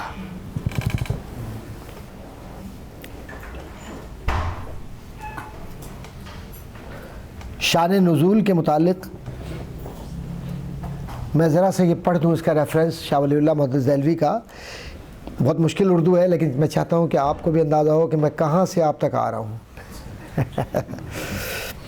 کہ شان نزول کا علم فن تفسیر کا ایک اہم اور دشوار ترین مسئلہ ہے. علماء نے اس موضوع پر مستقل کتابیں لکھی ہیں. علامہ سیوطی کے بقول سب سے پہلے علی بن مدینی نے اس موضوع پر قلم اٹھایا، جو امام بخاری کے شیخ، علم حدیث کے ماہر اور جرح و تعدیل کے امام ہیں، جن کی کنیت ابو جعفر اور والد کا نام عبداللہ بن جعفر ہے. سمجھ میں آیا؟ آسان. جو سب سے پہلی کتاب شان نزول کے فلسفے پر یا فلسفی آف شان نزول پر لکھی گئی ہے، وہ امام بخاری کے استاد ہیں. انہوں نے کتاب لکھی، اور اس کے بعد اس کتاب میں نام بیان کیا بھی، اس کتاب کی بنیاد پر دیگر کتابیں لکھی گئی ہیں. اور یہ بذات خود ایک الگ ڈسپلن ہے شان نزول کا، اور ایک الگ عنوان اور ٹائٹل ہے، سبجیکٹ ہے، جو فن تفسیر سے الگ نظر آتا ہے، لیکن فن تفسیر کو سپورٹ کرتا ہے. سپورٹ کرنے کا مقصد یہ ہے کہ اگر آپ یہ نہ جانیں کہ یہ آیت کیوں آئی، کس کے لیے آئی، شراب حرام ہوئی کیوں ہوئی، ٹھیک ہے، چور کے ہاتھ کاٹنے کا حکم آیا کیوں آیا، کتب علیکم الصیام کما کتب علی الذین من قبلکم، کہ تم پر روزے فرض کر دیے گئے بالکل اسی طرح جیسے تم سے قبل کی امتوں پر فرض کر دیے گئے تھے۔ سوال یہ وہ کون سی امتیں تھیں جن پر روزہ فرض ہوا؟ تو شان نزول کیا ہے؟ صحابہ نے کچھ پوچھا ہوگا نا، تو جو حضور نے بیان کیا وہ شان نزول ہے۔ حضور نے بیان کیا نا جو، وہ شان نزول ہے۔ حضور کی بارگاہ میں حضرت عمر فاروق رضی اللہ تعالیٰ عنہ حاضر ہوتے ہیں، ابو بکر صدیق حاضر ہوتے ہیں، کوئی مشورہ دیتے ہیں، کوئی بات کرتے ہیں، اللہ کو وہ ادا پسند آتی ہے تو اللہ آیت نازل کر دیتا ہے۔ کسی صحابی نے کوئی مسئلہ پوچھا، کوئی بات کی، اور کبھی ایسا بھی ہوتا ہے کہ حضور کی بارگاہ میں کوئی صحابی ہے، لا علمی کی بنیاد پر ذرا سی آواز اونچی ہوئی، ہلکی سی آواز اونچی، اللہ کو ناگوار گزرا، کہا جبریل جاؤ، میرے مصطفیٰ کے سامنے کوئی اس طرح سے بات کر رہا ہے، جا کے ادب سکھلاؤ، اس معاشرے کو بتلاؤ کہ اللہ کے نبی کو اللہ اتنا پیار کرتا ہے کہ یہ ناگوار ہے اس کے لیے کہ لا ترفعوا اصواتکم فوق صوت النبی، کہ نبی ایک مکرم علیہ تحت و ثنا کے سامنے اپنی آواز کو بلند نہ کرنا۔ تو شان نزول یہ ہے کہ کسی صحابی کی آواز بلند ہو گئی، اور کہیں شان نزول یہ نظر آتا ہے کہ کوئی باہر سے آواز دے رہا ہے تو کہا کہ آواز باہر سے مت دینا اس طرح سے، اور کہیں یہ بھی شان نزول ہے کہ اللہ کے نبی صلی اللہ علیہ وسلم کے متعلق کوئی سوچ رہا ہے کہ ہمیں تو اللہ دے رہا ہے نا، جب حضور نے فرمایا کہ اللہ اللہ اللہ تو بے شک اللہ دے رہا ہے، تو پھر ہم حضور کی بات کو اتنا کیوں مانیں، ہم اللہ کی بات کو مانیں۔ تو اللہ نے پورے قرآن میں ہر جگہ کہا اطیعوا اللہ واطیعوا الرسول، اطیعوا اللہ واطیعوا الرسول، وما آتاکم الرسول فخذوہ وما نہاکم عنہ فانتہوا، جو تم کو نبی دے دیں وہ لے لو، اور جس سے تمہیں روکیں وہ رک جاؤ۔ تو پتہ یہ چلا کہ اللہ نے یہ سارے دلوں کے توہمات نکال دیے۔ تو شان نزول یہ ہے کہ صحابی سوچا کرتے تھے کہ جب اللہ نے سب کچھ دیا ہے اور اللہ ہی دے رہا ہے تو پھر ہم نبی کریم صلی اللہ علیہ وسلم سے کیوں مانگیں؟ تو اللہ نے فرمایا کہ ہمیں یہ پسند نہیں ہے کہ تم ایسے سوچو، کیونکہ میں تو مصطفیٰ کو اپنے سے الگ سمجھتا ہی نہیں، جو کچھ میں دیتا ہوں مصطفیٰ کو دیتے ہیں اور مصطفیٰ کے وسیلے سے تمہیں ملتا ہے۔ تو شان نزول یہ ہے کہ آیت مصطفیٰ علیہ تحت و ثنا کے ذریعے ملی، قرآن حضور کے ذریعے ملا، ایمان حضور کے ذریعے ملا، آخرت حضور کے ذریعے ملے گی، بخشش و عطا حضور کے ذریعے ملے گی، شفاعت حضور کے ذریعے ملے گی، سجدہ حضور کے ذریعے ملا، قبر حضور کے ذریعے ملے گی، اور قبر میں جو تائید ہے وہ بھی حضور کے ذریعے ملے گی۔ سبحان اللہ۔ سمجھ آئی میرے بچوں؟ سمجھ آئی نا؟ ہاں، اب یہ سمجھ لیں کہ شان نزول جو ہے یہ ایک الگ علم ہے۔ اور اس کے بعد امام ابو جعفر عبداللہ بن جعفر کے بعد پھر سلسلہ شروع ہو گیا ان کتابوں کا، جس میں ایک مفسر ہے، مفسر واحدی، ان کی کتاب ہے اسباب النزول، اور سیوطی کی کتاب ہے اسباب النقول۔ پھر اس کے بعد ابن حجر اسقلانی کی کتاب ایک انہوں نے اپنی زندگی میں شروع کی تھی، لیکن ان کا انتقال ہو گیا، وہ کتاب مکمل نہیں ہوئی۔ لیکن شان نزول پر بہترین کتابوں میں سے جو کتاب ہے وہ علامہ سیوطی رحمۃ اللہ تعالیٰ علیہ کی ہے۔ اب یہ بات یاد رکھیے کہ شان نزول کے جاننے کے فوائد ہیں۔ امام شافعی نے فرمایا ہے کہ شان نزول کے بغیر سمجھے ہوئے قرآن پڑھنا غلط ہے۔ ہم کتنے لوگ ہیں جو قرآن کو بغیر شان نزول کے پڑھتے ہیں؟ امام شافعی نے سختی کے ساتھ منع کیا ہے کہ قرآن نہ پڑھو اس وقت تک جب تک کہ تمہیں شان نزول نہ پتہ ہو اس آیت کا۔ وہ فرماتے ہیں کہ قرآن کی شان نزول کے پڑھنے کا سب سے بڑا فائدہ یہ ہوگا کہ تمہارے دلوں کے وسوسے، تمہارے دلوں کے شک اور تمہارے دلوں کی گرہیں سب دور ہو جائیں گی، اور قرآن کو قرآن کی طرح سمجھنے لگو گے۔ تو امام شافعی رحمۃ اللہ تعالیٰ علیہ کا یہ فلسفہ بڑا واضح ہے کہ شان نزول کو امام شافعی نے اس طرح سے بیان کیا ہے کہ آیت نازل ہوئی کہ تمہارے لیے خنزیر اور مردہ اشیاء حرام قرار دی تو کفار نے انہیں حلال قرار دیا. اب جب حلال قرار دیا تو قرآنی آیت نازل ہوئی اور اب یہاں سے مسئلہ حلال و حرام کا شروع ہو رہا ہے, اور اللہ کے نبی صلی اللہ علیہ وسلم پر یہ آیت نازل ہوئی, اور جس آیت کا مفہوم یہ ہے کہ جو مردہ ہے اشیاء وہ حرام ہے, خنزیر حرام, فلاں شے حرام, فلاں شے حرام, اس کی تفصیلات ہیں. اب امام شافعی فرماتے ہیں کہ جن آیات میں حلال واضح ہیں, حرام واضح ہیں, اس میں کوئی بحث نہیں ہے, کیونکہ شان نزول یہ ہے کہ وہاں یہ واقعہ ہوا اور اس واقعے کے نتیجے میں اللہ نے وہ آیت نازل کی, اور حضور نے جب یہ واضح کر دیا کہ اب یہ حرام ہے تو حرام اس لیے ہوا کہ اس واقعے نے, جس واقعے کی وجہ سے وہ آیت آئی, ریزن بنا کہ مصطفیٰ ان سے کہہ دو کہ اب یہ حرام ہے, تو اب یہ حرام ہی ہوگا, اب حلال نہیں ہو سکتا. تو یہ بنیاد ہوئی. اس کے بعد ہمیں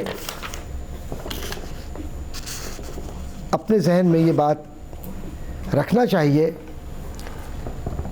کہ یہ شان نزول کا علم اتنا مشکل کیوں ہے, یا اصول تفسیر کا علم اتنا مشکل کیوں ہے. اصل میں مشکل اس لیے ہے کہ جو پہلے لکھنے والے تھے نا شروع کے اسلام کے, جیسے first century, second century, third century, جو میڈیول ایج تک, جس کو آپ عہد وسطیٰ کہتے ہیں, میڈیول پیریڈ کہتے ہیں, اس وقت تک کے جو علماء لکھتے تھے تفسیر, ان کی زبان اور ان کی ٹرمینالوجیز بالکل الگ تھیں, اس لیے مشکل آتی ہے. اور جو میڈیول پیریڈ کے بعد سے لے کر آج تک کے علماء جو تفسیر قرآن لکھ رہے ہیں, ان کی ٹرمینالوجیز بالکل الگ ہے. اب جب ٹرمز الگ ہو گئیں یا اس میں مشکل اور اختلاف آیا, تو اس کی وجہ سے شان نزول کے سمجھنے میں بھی مشکل پیدا ہو رہی ہے. شان نزول میں مشکل پیدا ہو رہی ہے. مثال کے طور پر شاہ ولی اللہ محدث دہلوی رحمۃ اللہ علیہ لکھتے ہیں کہ کلام صحابہ اور تابعین کے استقراء سے جو چیز سامنے آتی ہے وہ یہ ہے کہ جو لوگ قرآن کی آیات کے لیے اور اس کے الفاظ کے لیے غور و فکر کرتے ہیں,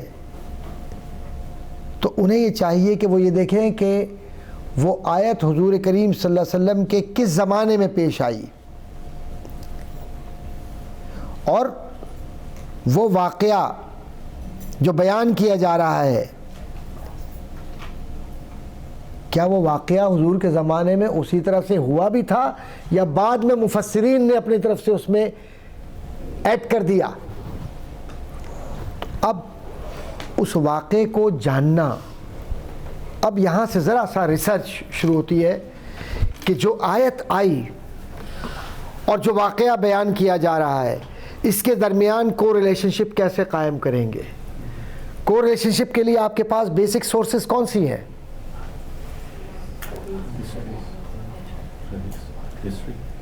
سب سے پہلے قرآن کے بعد جو بیسک سورس ہے وہ حدیث ہے, اور حدیث کے ساتھ صحابہ کرام ہے.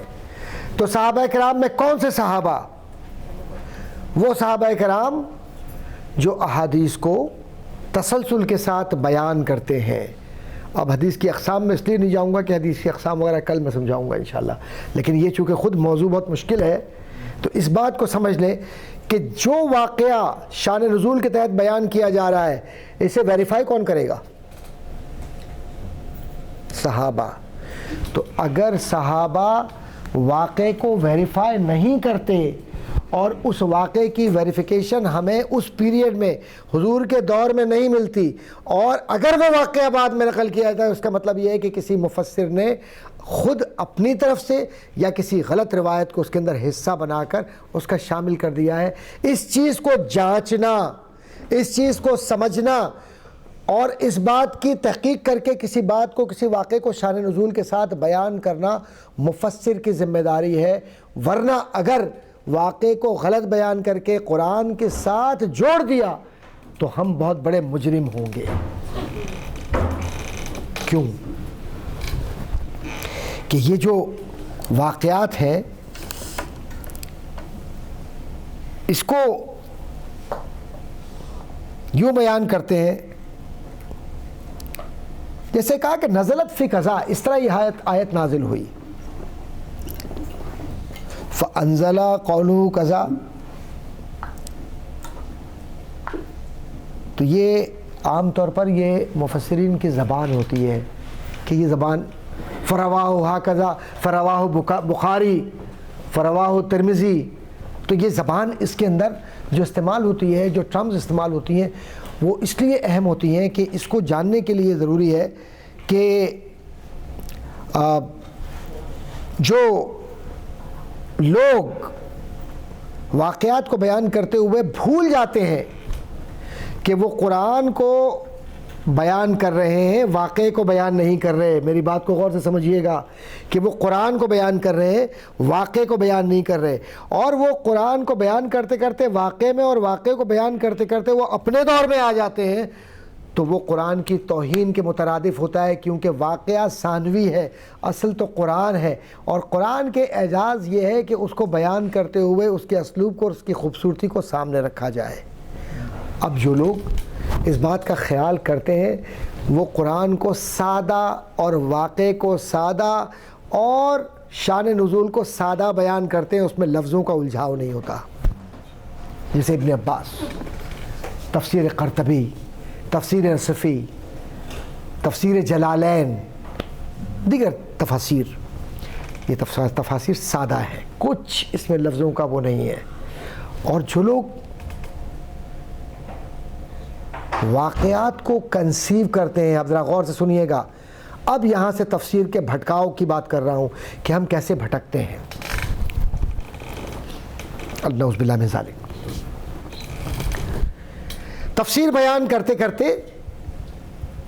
ہم ایک بہت بڑے ادیب یا ایک بہت بڑے رائٹر بن جاتے ہیں، اور رائٹر بنتے ہوئے ہم بہترین لکھنے والے تو بن جاتے ہیں، لیکن ہم تفسیر کا حق ادا نہیں کرتے۔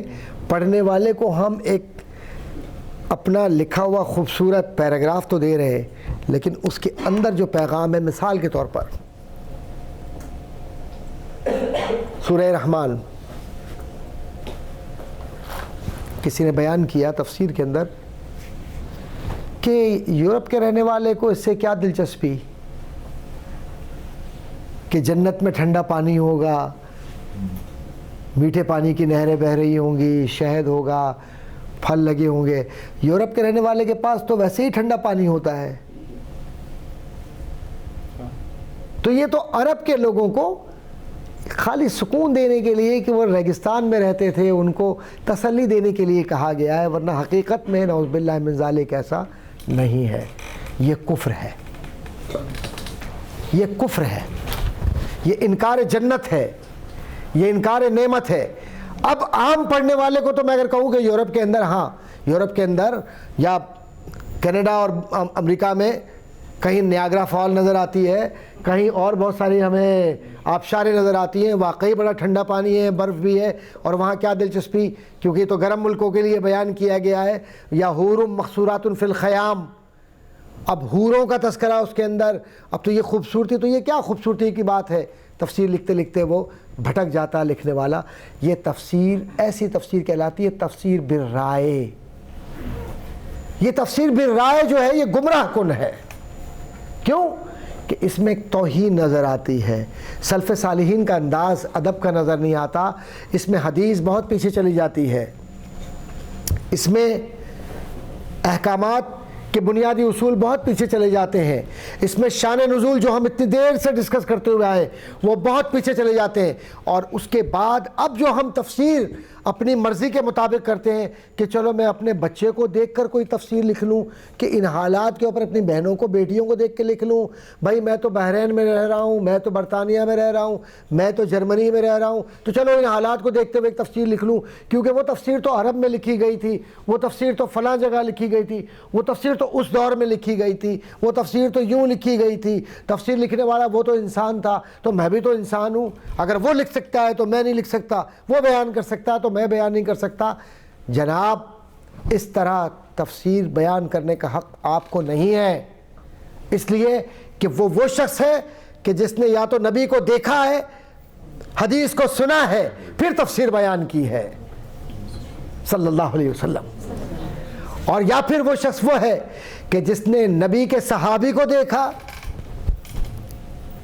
اور پھر صحابی سے حضور کی روایات کو لیا، یہ تابعی ہے، پھر تفسیر لکھی، یا یہ وہ شخص ہے جس نے تابعی کو دیکھا، معاشرے کو دیکھا اور اس کے بعد تفسیر لکھی، تو انہیں تو حق پہنچتا ہے، کیونکہ خیر قرون قرنی، سب سے بہترین زمانہ میرا زمانہ ہے۔ تو انہوں نے نبی کو دیکھا، ایمان میرے نبی سے لیا، قرآن نبی سے سیکھا، تلاوت قرآن کے آداب سیکھے، مسجد کے آداب سیکھے، انسان سے ملنے کے آداب سیکھے۔ وہ جو جانور تھے، جو انسان کو دفن کرتا تھا، وہ معاشرہ عرب کا جس میں زندہ بچیوں کو گاڑ دیتے تھے، اس معاشرے کو ادب سکھانے والے رسول سے ادب سیکھتے ہوئے تفسیر قرآن کے آداب اور الفاظ کے ندرت کو، الفاظ کو لیا اور اس کے بعد بیان کیا۔ تو تفسیر کا حق ان کو ہے، نہ کہ ان کو کہ جو آج بیٹھ کر اپنی مرضی کے مطابق تفسیر کر رہے ہیں۔ کوئی نیو یارک میں بیٹھا ہوا ہے، 15 آدمیوں کا ایک سرکل بنا لیا، خود ہی تفسیر کر رہے ہیں اپنی مرضی کی، سمجھ میں آئے نہ آئے۔ عربی پوچھو، عربی نہیں آتی لیکن تفسیر کر رہے ہیں، کیوں؟ کہ بھائی ہم نے انگریزی میں ٹرانسلیشن پڑھ لیا ہے، اس کا انگریزی میں ٹرانسلیشن پڑھ لیا تو اب بہتر ہے، انگریزی میں تم نے پڑھ لیا تو انگریزی میں تو آپ نے غالب کا ٹرانسلیشن پڑھ لیا تو کیا آپ غالب شناس ہو گئے؟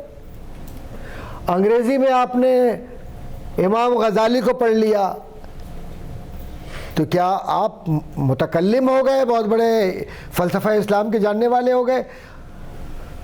فارسی میں، اردو میں، عربی میں، جس میں لٹریچر، لیکن میرے نبی کی زبان عربی تھی، میرے قرآن کی زبان عربی ہے، اور میرے قرآن کی زبان وہ عربی نہیں ہے جو ہم جس کو عربی سمجھتے ہیں، وہ عربی ہے جو جنت کی زبان ہوگی، اور وہ لغت فصاحہ ہے۔ تو لغت فصاحہ اگر نہیں آتی تو عربی نہیں آتی۔ تو آپ یہ تفسیر بالرائے کا جو آج کل یہ معاملہ چل نکلا ہے، اور اس نے ہمیں جس طرح سے مشکل میں ڈال دیا ہے، اس کی وجہ سے اب ہمیں ایک جسٹیفیکیشن دیتے ہیں لوگ، اور جسٹیفیکیشن کیا دیتے ہیں کہ قرآن کو اگر سمجھنا ہے آج کے دور میں تو پھر آج کے دور میں ہمیں بات کرنا ہوگی۔ تو میں کب کہتا ہوں آپ کل کے دور میں بات کریں؟ قرآن آج کے دور میں ہی تم سے بات کر رہا ہے۔ قرآن یہ بھی تو بتا رہا ہے کہ منافق کیا ہے، قرآن یہ بھی تو بتلا رہا ہے کہ مرتدین کیا ہے، قرآن یہ بھی تو بتلا رہا ہے کہ خیر کیا ہے، شر کیا ہے۔ تو جو قرآن کل بتلا رہا تھا وہ قرآن آج بتلا رہا ہے، تو کہاں سے تبدیلی آ گئی ہے قرآن میں؟ لا تبدیل لکلمات اللہ، اللہ کے کلمات میں کوئی تبدیلی نہیں آئی۔ تو اب تفسیر قرآن کے آداب کیا ہیں؟ تفسیر قرآن کے آداب میں پہلا ادب یہ ہے کہ قرآن کے الفاظ کو، قرآن کی تفسیر کو ان شارحین کے ذریعے سمجھیے جنہوں نے حضور کے دور کو دیکھا ہو، صحابہ کرام، پہلی بنیاد۔ دوسرا اصول، تفسیر کی زبان کو سمجھیے کہ تفسیر کی زبان کیا ہے، اس کی ٹرمینالوجیز کو سمجھیے۔ میں اگر ٹرمز پہ جاتا تو بہت مشکل ہو جاتی، ویسے ہی بڑی مشکل پڑی ہوئی ہے اس وقت۔ جو میں گفتگو کر رہا ہوں. مجھے اندازہ ہے سب کے چہرے مجھے بتا رہے ہیں ابھی کہ کتنی مشکل ہو رہی ہے. میں جانتا ہوں مجھے خود پریشانی ہو رہی ہے, لیکن میں کہاں سے آسان کروں اس کو, اور کتنا آسان کروں.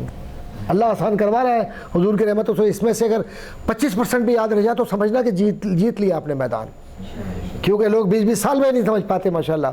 لیکن یہ حضور کی برکت ہے, ان کے نام سے بیٹھے ہو, یہ کلام اللہ کی برکت ہے, یہ میرے اللہ کی رحمت ہے کہ انشاءاللہ دل پر یہ محفوظ رہے گا انشاءاللہ. تو یہ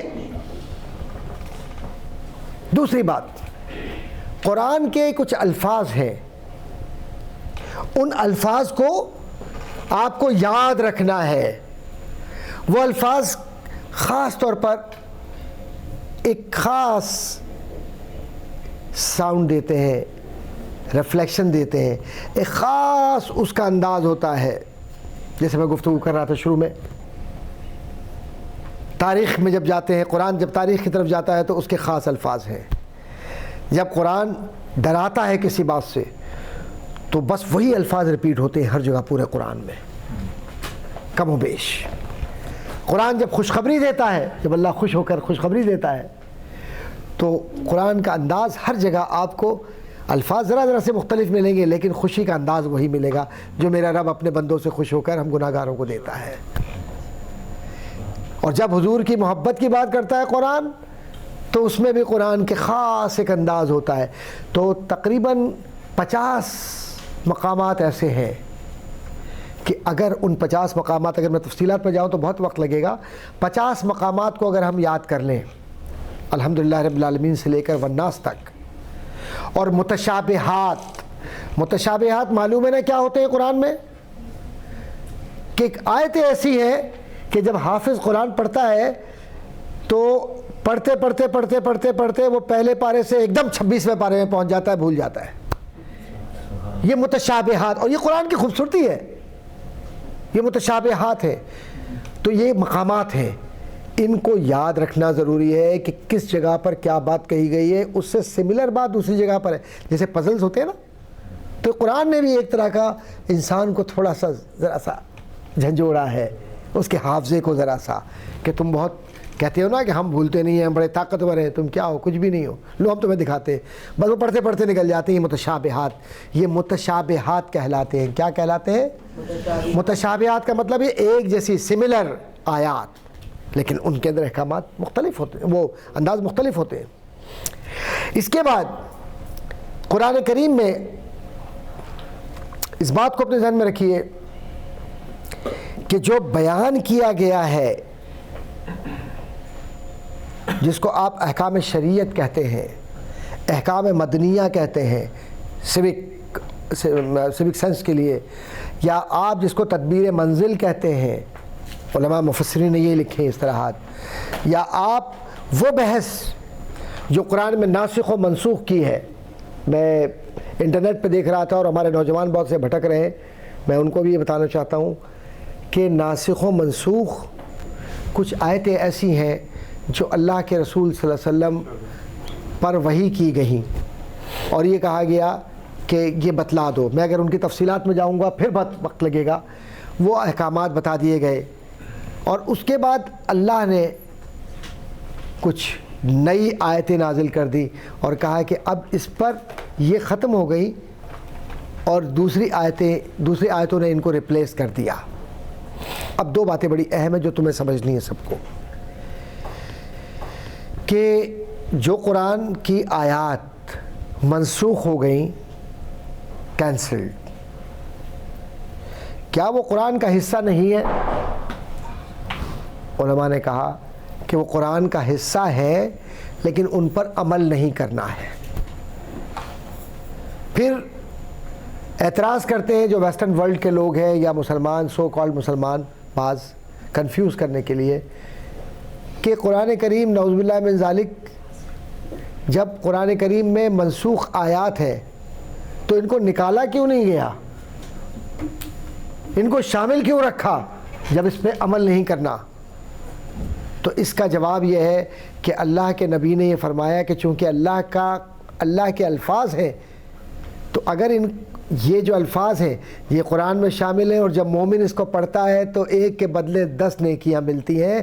تو نیکی کو رکھنے کے لیے اللہ نے ہمیں اجر کے لیے ان آیات کو وہاں رکھا ہے. اور پھر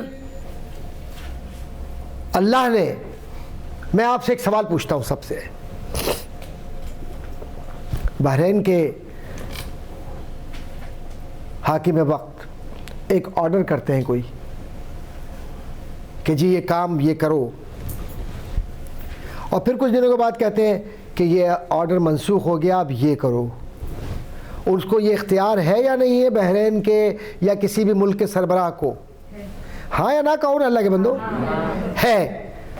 تو میرے رب کائنات جس نے اس آیت کو نازل کیا اور اس کے بعد قرآن کہتا ہے اس سے بہتر ہم نے تمہیں دیا. تو جب اس سے بہتر کوئی اور جو اللہ نے سوچا، جو اللہ کے ارادے میں آیا، اس کی مشیت میں آیا، اور اس سے بہتر ہمیں دیا، تو یہ بادشاہ کائنات جو میرا رب ہے، جو پالنہار ہے، ہمارا پالنے والا ہے، تو وہ جیسا چاہے ہمیں حکم دے. ہم تو غلام ہیں، ہم تو غلامی کریں گے. ہم اس میں احکامات کی اگر تعمیل نہ کریں تو یہ گناہ ہے. تو جیسا چاہا اس نے دیا، تو اس میں ہمیں بحث میں نہیں جانا. جو اس نے حکم دے دیا ہم نے مان لیا، اور ہمیں بہتر آیتیں دے دی اور پچھلی آیتوں کو شامل کیا تاکہ ہم اس کی تلاوت کریں، تاکہ ہمیں اس کا ثواب ملے. اور پچھلی آیتیں دیں تاکہ ہمیں یہ بھی معلوم ہو کہ قرآن میں کوئی چیز بدلی ہوئی نہیں ہے. اگر آیتوں کو نکال دیا جاتا تو آج لوگ یہ کہتے ہیں کہ قرآن بدل دیا، نعوذ باللہ من ذالک. تو اللہ نے انصاف کیا اور قرآن میں ہر وہ شے جو تھی ویسی کے ویسی رکھی. کسی کی ہمت نہیں ہے کہ وہ ایک نقطے کو بھی ہٹا سکے، کیونکہ ہم نے انا نحن نزلنا الذکر وَإِنَّا لَهُ لَحَافِظُونَ، کہ ہم نے ہی اپنے اس ذکر کو نازل کیا اور ہم ہی اس کی حفاظت کرتے ہیں. اور حفاظت کاغذ پر نہیں کرتے، ہم تو دلوں میں بھی بچوں کے محفوظ کر کے حفاظت کرتے ہیں. تو اس طرح فن تفسیر کے ماہرین نے یہ بتلایا. آئیے ذرا سا اجمالی طور پر یہ دیکھیں کہ اصول تفسیر کیا ہے. آسان اردو میں اصول تفسیر دراصل قرآنی آیات کی ترتیب کو اور قرآنی الفاظ کی ترتیب کو سمجھنے کا نام ہے. اس کا موضوع کیا ہے؟ اس کا موضوع یہ جاننا کہ حلال کیا ہے، حرام کیا ہے، احکامات کیا ہیں، اور اس کی حکمت یا اس کی جو براڈر اسپیکٹرم کے اندر اس کو ہم دیکھیں کہ علم تفسیر کا فائدہ کیا ہے. علم تفسیر یا اصول تفسیر کا فائدہ یہ ہے کہ اس کے ذریعے ہم حلال و حرام کی تمیز کرتے ہیں. ہم کسی آیت کو کیوں اللہ نے بھیجا ہم اس کو جانتے ہیں کہ اس وجہ سے بھیجا، اور پھر اس کو کیسے اللہ کے نبی نے اپنی زندگی میں اپنے صحابہ سے اس کی پریکٹس کروائی وہ ہم تفسیر کے ذریعے جانتے ہیں. اور جو سب سے اہم ترین بات ہے اصول تفسیر کی وہ یہ ہے کہ اللہ نے جو احکامات دیے ہمیں اور اللہ نے جو احکامات ہم تک پہنچائے، اصول تفسیر کے ذریعے وہ احکامات حضور نے اپنے الفاظ کے ذریعے، اپنے عمل کے ذریعے محفوظ کروا دیے. اور جب احادیث کا وہ حصہ بن گئے تو مفسرین نے یعنی قرآن کی شرح لکھنے والوں نے، ایکسپلین کرنے والوں نے جب اس کو شامل کر لیا تو قرآن کی آیت بیان کی تو یہ آیت قرآن ہے. پھر اس کے شان نزول بیان کیا کہ یہ آیت کیوں آئی، تو یہ الگ ایک سبجیکٹ بن گیا. اور پھر اس کے بعد جو دور، جو پیریڈز، جو ایجز گزرے ہیں، اس میں 3 طرح کے پیریڈ گزرے ہیں تفسیر پر. ایک وہ جو قرون اولا کا کہلاتا ہے پیریڈ، اس کو کہتے ہیں کلاسیکل پیریڈ آف تفسیر. پھر دوسرا پیریڈ آتا ہے میڈیول پیریڈ آف تفسیر، اور تیسرا آتا ہے کنٹمپریری پیریڈ آف تفسیر، اور اس میں ہمیں الگ الگ تفسیر کے رنگ نظر آتے ہیں۔ اس میں ہمیں کہیں روحانی تفاسیر نظر آتی ہیں، کہیں تاریخی تفاسیر نظر آتی ہیں، کہیں روایتی تفسیر ٹریڈیشنل تفسیر نظر آتی ہے، کہیں احادیث کے موضوعات کے ساتھ تفسیر نظر آتی ہے، کہیں ہم کو تفسیر بالرائے یعنی پرسنل اوپینین والی تفسیر نظر آتی ہے، کہیں ہمیں سائنٹیفک تفسیر نظر آتی ہے، کہیں ہمیں کمپیریٹیو تفسیر نظر آتی ہے، کہیں ہمیں اورینٹلسٹ کی تفسیر نظر آتی ہے، نان مسلمز کی تفسیر قرآن نظر آتی ہے، اور کہیں ہمیں قرآن کی تفسیر وہ جو نہ کسی صحابی نے کی، نہ کسی تابعی نے کی، نہ کسی عالم نے کی، بلکہ خود انسان کی دماغ نے کی، اپنے آپ سے قرآن کو سمجھنے چلا، اپنے آپ سے ہی بات کرتا چلا، تو پھر بھٹک گیا، اور بھٹکتے بھٹکتے وہ حالت ایمان سے نکل گیا۔ اس لیے کہا جاتا ہے کہ بہترین تفاسیر میں سب سے بہترین تفسیر وہ ہے خیر قرون قرنی، کہ میرے نبی کا زمانہ اور حضور کے بیان کردہ الفاظ کو صحابہ نے جیسے محفوظ کیا اور پہنچایا، خواہ وہ اسانید عائشہ ہوں جس کو تفسیر عائشہ کہتے ہیں، ابن عباس ہوں، یا قرون اولیٰ کی بنیادی تفاسیر، یا پھر بعد میں سیوطی ہوں، تفسیر مدارک ہو جس کو تفسیر نصفی کہتے ہیں، یا پھر تفسیر جلالین ہو، یا اسی طرح سے تفسیر دیگر تفاسیر جس میں تفسیر بیضاوی بھی آتی ہے، اور اسی طرح سے علماء کرام نے جو روحانی تفاسیر کی ہیں جس میں شیخ عبد القادر جیلانی کی تفسیر موجود ہے، تفسیر رازی موجود ہے۔ تو ان تفاسیر کو اگر آپ دیکھیں، تفسیر طبری بھی موجود ہے، لیکن جب ان تفاسیر کو آپ دیکھیں تو جہاں جہاں واقعات مشترک نظر آئیں اسے قبول کر لیں، اور جہاں جہاں ذہن کا بھٹکاؤ نظر آئے اور خود انسان یعنی بولنے والا تفسیر کو کیسے قبول کیا جائے اور کیسے رد کیا جائے، اس بات کو ذرا ذہن میں رکھیں۔ مفسر آج کے دور میں یہ کہتا ہے کہ میں یہ سمجھتا ہوں کہ ایسے ہے، میرا یہ خیال ہے کہ یہ، تو جہاں یہ الفاظ آنا شروع ہو جائیں وہاں احتیاط کرنا شروع کریں، کیونکہ صحابہ کرام کبھی یہ نہیں کہتے تھے میں، وہ تو کہتے ہیں حضور نے یہ فرمایا۔ تو جہاں فرد بولنے لگے احتیاط کرو، کیونکہ فرد بھٹکا ہوا ہے۔ You never know why he is writing this tafsir, why he is authoring this tafsir. There might be some sort of political ambitions. There may be some basic reasoning due to his own interest or his own school of thought. So one should be careful. اور تفسیر آج کل free بہت بٹتی ہیں، جگہ جگہ بہت بٹتی ہیں تفاسیر فری۔ خدا کو مانو، کوئی دوا اگر تمہیں آ کر دے سر درد کی فری، تم کھا لو گے کہ یہ فری دوا ہے لے لو، یہ کھا لو گے؟ ایک معمولی سی دوا کھاتے ہوئے اتنی احتیاط کرتے ہو، تو جہاں ایمان جانے کا خطرہ ہو وہاں تفاسیر اور قرآن کے ترجمے ایسے مت پڑھو جب تک کہ یہ نہ معلوم ہو کہ یہ ترجمہ کیا ہے، اور اس ترجمے کو کیا اسی محبت سے کیا گیا جس محبت سے صحابہ قرآن کو دیکھتے تھے، نبی کو دیکھتے تھے۔ اگر ہے تو لے لو، اور نہیں ہے تو کسی عالم سے، جو ایسا عالم جو کبھی حضور سے دور نہ کرے، محبت مصطفیٰ سے دور نہ کرے، غلامی رسول سے دور نہ کرے، اور قرآن کی اصل حلاوت اور مٹھاس سے دور نہ کرے۔ جب ہمیں یہ عقیدت اور عقیدہ مل جائے تو تفسیر کا بنیادی فن ہم سیکھ کر حضور کی غلامی کا حق ادا کرتے ہیں، ورنہ بڑی مشکل ہو جاتی ہے کہ ہم اس طرح کے تفاسیر کو پڑھ کر خوبصورت چھپی ہوئی تفاسیر و ترجمے کہ نعوذ باللہ من ذالک، جہاں پر کبھی نبی کو جو کہا گیا ترجمے کے اندر، میں جب امریکہ میں تھا تو وہاں پر میرے سامنے ترجمے پیش کیے گئے، اس میں ایک ترجمہ آیا کہ یا ایھا النبی فلا تطع الکافرین والمنافقین، کہ اے نبی آپ کافروں کی اور منافقوں کی اطاعت مت کریں۔ تو میں ٹھٹک گیا اور میں نے کہا اللہ اکبر، کیا میرے نبی نے کبھی کسی کافر کی اور منافق کی اطاعت کی ہے جو قرآن میں یہ آیا ہے؟ نعوذ باللہ من ذالک۔ تو ترجمہ تو یہی کیا کہ اے نبی کافر کی، اور ظاہر میں یہی ترجمہ لوگ کرے گا کوئی۔ تو پھر میں نے تراجم تلاش کیے، تفاسیر تلاش کی، تو یہ آیا کہ اطاعت کے معنی خالی یہ نہیں ہوتے کہ کسی کی پیروی کرنا، عربی زبان میں جو لوگ جانتے ہیں تو اس میں ترجمہ یہ تھا انگریزی کے اندر جو کیا کہ او پروفٹ محمد صلی اللہ علیہ وسلم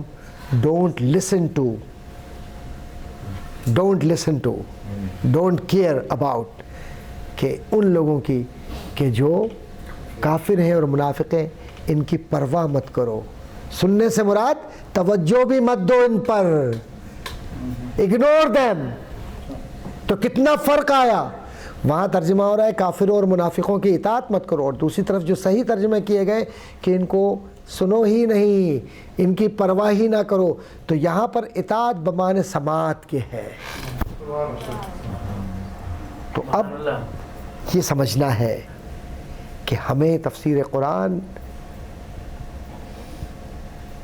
سے حق اور تعلق اور محبت کو پیدا کرنے کے لیے یہ ضروری ہے کہ ہم یہ جانیں کہ اس کا موڈ آف آپریشن کیا ہے، تفسیر کو پڑھا کیسے جاتا ہے. تفسیر کو پڑھنے کا آسان طریقہ یہ ہے کہ صحیح تفاسیر پڑھیے. وہ تفاسیر جو علماء حق، علماء اہل سنت نے لکھی، ان کو پڑھیے اور پھر انہی کو اپنے بچوں کو دیجیے. یہ جو فری بٹنے والی تفاسیر ہیں یہ ایمان بھی فری میں لے جاتی ہیں، اس سے بچیے.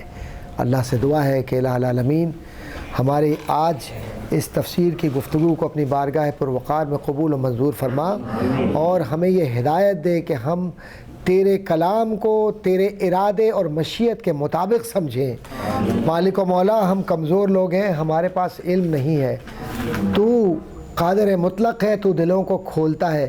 ہم لا علم لوگ ہیں، جہل کے لوگ ہیں، اور تیرے نبی کے الفاظ کو، تیرے الفاظ کو وہ وقت، وہ وقار، وہ عزت، وہ حرمت نہیں دے سکتے جو تو چاہتا ہے. مالک ہماری ان گناہوں کو، ان کمزوریوں کو معاف کر کے ہمارے دلوں کو، ذہنوں کو کھول دے. ہمارے دلوں کو پروردگار اس طرح سے کھول دے کہ قرآن کا ہر لفظ نعمتوں کی صورت میں ہمارے وجود کا حصہ بن جائے، اور قرآن کی تفسیر وہ جو نبی نے کی ہے صلی اللہ علیہ وسلم، سلف صالحین نے کی ہے، اس طرح سے ہم کریں کہ ہم صحیح اور غلط میں فرق کر سکیں، اور وہ تفسیر جو تیرے محبوب تک لے جائے، تیرے دروازے کی اطاعت تک لے جائے، تیرے رضا تک لے جائے. مالک ہمیں ہماری نسلوں کو قرآن کی وہ تفسیر کرنے کی توفیق عطا فرما کہ ہماری یہ بہنیں اور ہمارے یہ بچے قرآن کی جب تفسیر کسی کے سامنے بیان کریں تو وہ تفسیر تیری رضا کے لیے ہو، تیرے کرم کے لیے ہو، تیری عنایت کے لیے ہو، اور تیری محبت کے لیے ہو. اور پروردگار اس تفسیر کو تیرے محبوب کی بارگاہ میں قبولیت کا درجہ حاصل ہو.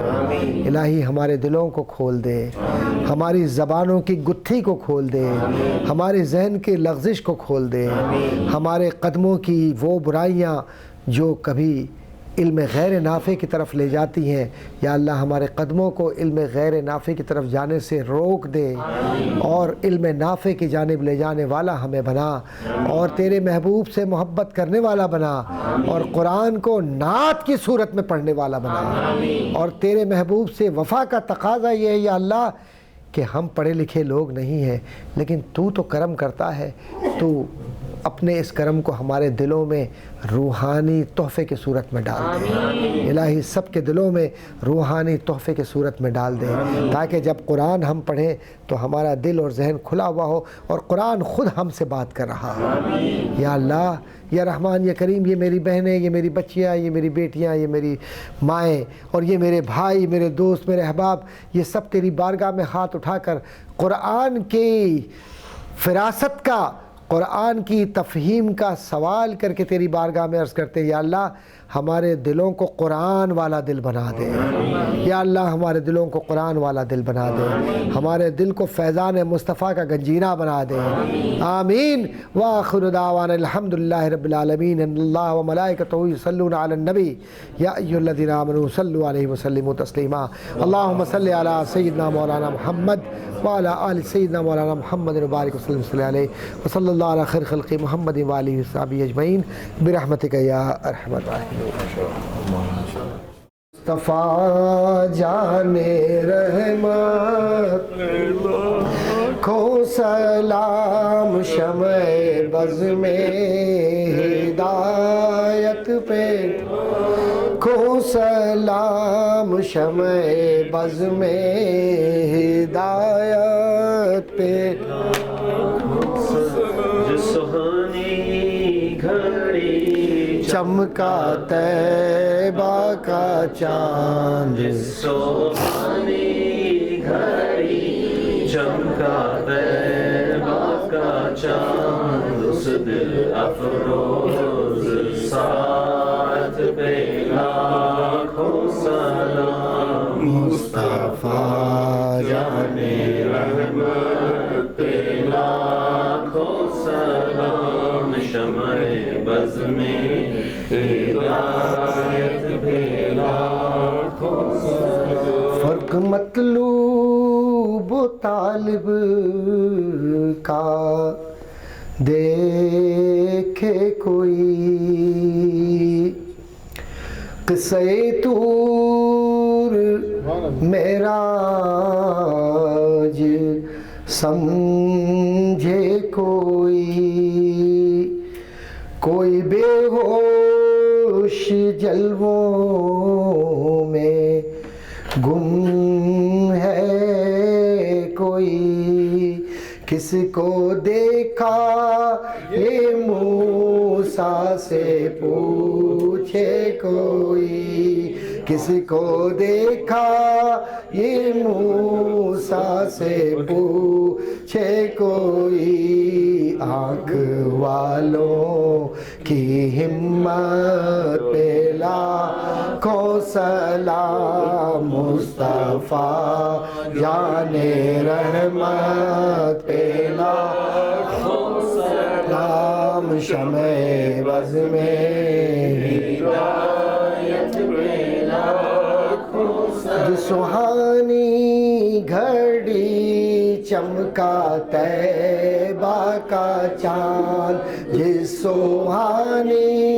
گھڑی چمکا طیبہ کا چاند، اس نے افروز ساعت پہ لاکھوں سلام، مصطفیٰ جان رحمت پہ لاکھوں سلام، سیدہ طیبہ عابدہ زاہدہ، سیدہ طیبہ عابدہ زاہدہ، یعنی خاتون جنت پہ لاکھوں سلام، مصطفیٰ جان رحمت پہ لاکھوں سلام، غوث اعظم امام التقیٰ والنقیٰ،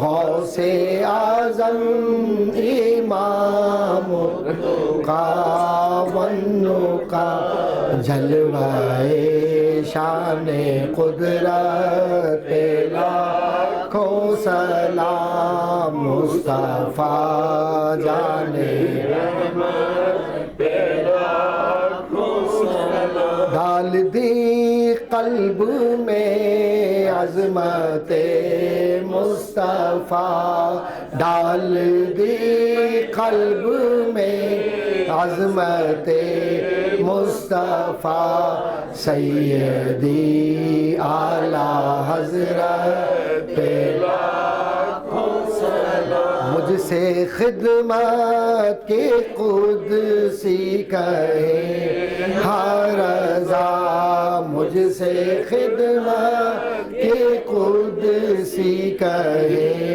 ہر رضا، مصطفیٰ جان رحمت پہ لاکھوں سلام، شمع بز میں ہدایت پہ لاکھوں سلام، شمع بز میں ہدایت پہ لاکھوں سلام، یا الہی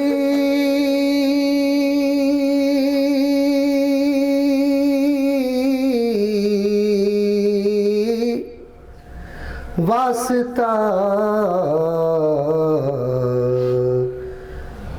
آل رسول،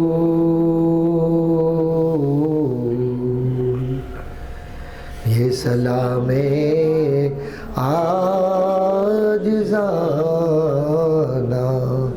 ہو قبول۔ الصلاۃ والسلام علیک یا سیدی یا رسول اللہ، الصلاۃ والسلام علیک یا سیدی یا حبیب اللہ، الصلاۃ والسلام علیک یا سیدی نور اللہ، الصلاۃ والسلام علیک یا سیدی محمد رسول اللہ۔ الفاتحہ الی حضرت النبی صلی اللہ علیہ وسلم۔ ایک بار الحمد شریف 3 بار قل اللہ شریف پڑھ کر آنکھیں بند کر کے اپنے اپنے مقاصد حضور کی بارگاہ میں پیش کیجیے گا۔ مجھے یقین ہے کہ حضور کی زیارت انشاءاللہ ضرور ہوگی۔ اعوذ باللہ من الشیطان الرجیم، بسم اللہ الرحمن الرحیم،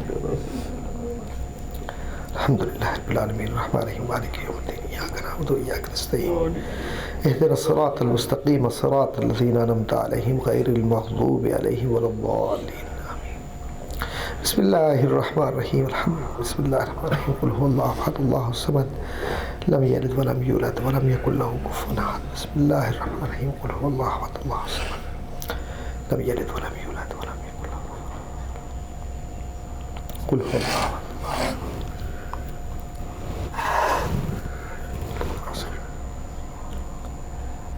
اے مالک و مولا، تیری بارگاہ میں سب عاجز بندے بندیاں سب کھڑے ہوئے ہیں، تیری بارگاہ میں، تیرے محبوب کی بارگاہ میں اپنے اس نظر کو پیش کر رہے ہیں۔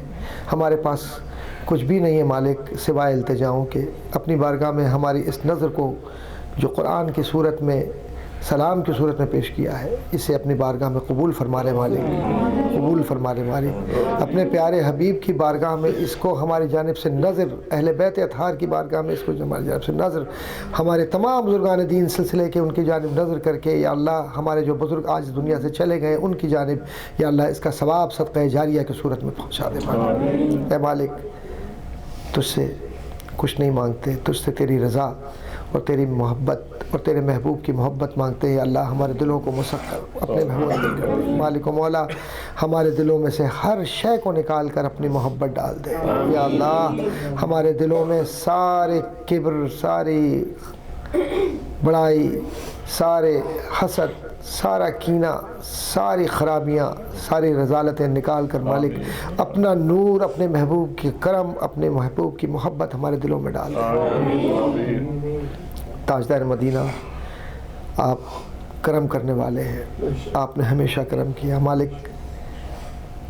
آپ کی بارگاہ میں ہم غلاموں کا نذرانہ سلام پہنچا، آپ اس سلام کو قبول فرما لیں۔ پیارے نبی، آپ کی بارگاہ میں ہم غلام اسی طرح حاضر رہتے ہیں اور رہیں گے، صرف ایک ہی التجا ہے کہ اپنے نگاہ انور ہم پر سے کبھی نہ ہٹانا مالک۔ آپ کے کرم نوازیاں ساری کائنات پر ہیں، ہم گناہگار اسیا شیار لوگ ہیں، کچھ بھی عمل نہیں ہمارے پاس، دامن ہمارے خالی ہے، کچھ بھی نہیں ہے، صرف تجھ سے تیری رضا کی خاطر التجا کرتے ہیں کہ اپنی محبت ہم میں سے کم نہ ہونے دینا، کبھی ہمیں رسوا نہ ہونے دینا کسی کے ساتھ خدا۔ زمانے میں اگر ہم رسوا ہو گئے تیری محبت سے ہٹ کر تو ہمارے پاس کوئی دروازہ نہیں جس کے سامنے ہم جا کر کھڑے۔ اپنے دروازے کو کبھی، اپنی محبتوں کے دروازے کو ہم پر بند نہ کرنا مالک۔ اپنی اس محبت کے دروازے کو ہمیشہ ہم غریبوں کے لیے کھلا رکھنا مالک۔ میرے آقا، میرے محبت کرنے والے، آپ کے دروازے سے ہٹ کر ہم کس کے دروازے پہ جائیں؟ آپ کی ذات رحمتوں کی ذات ہے۔ میرے پیارے نبی، میرے محمد مصطفیٰ، میرے آقا، یہ گناہگار، ہم سب گناہگار اپنے اپنے التجاؤں کے ساتھ آپ کی بارگاہ میں آپ دلوں کو دیکھتے ہیں، ہم سب کی وہ محبتیں، وہ ارادے، وہ سب کچھ دیکھتے ہیں۔ ان بچیوں کے دلوں کو، ان بچیوں کے دلوں کو، ہمارے احباب کو جو شریک محفل ہے، یا اللہ ان کے تمام مرادوں میں، ان کی خواہشات کے ساتھ ان کو، ان کے تمام ارادوں اور خاص کر وہ جو تمام مشکلات زندگی کی ہیں، رزق کے حوالے سے، صحت کے حوالے سے، زندگی کی پریشانیاں ہیں، حضور آپ کے وسیلے سے، حضور آپ کے وسیلے سے، حضور آپ کے وسیلے سے، پیارے آقا آپ کے وسیلے سے اللہ تیری بارگاہ میں لاتے ہیں کہ تو کرم کرنے والا، تجھے اپنے حبیب کا واسطہ ہے، سارے دامنوں کو بھر دے اپنی مرادوں سے، اپنے کرم سے بھر دے مالک، اپنے کرم سے بھر دے مالک۔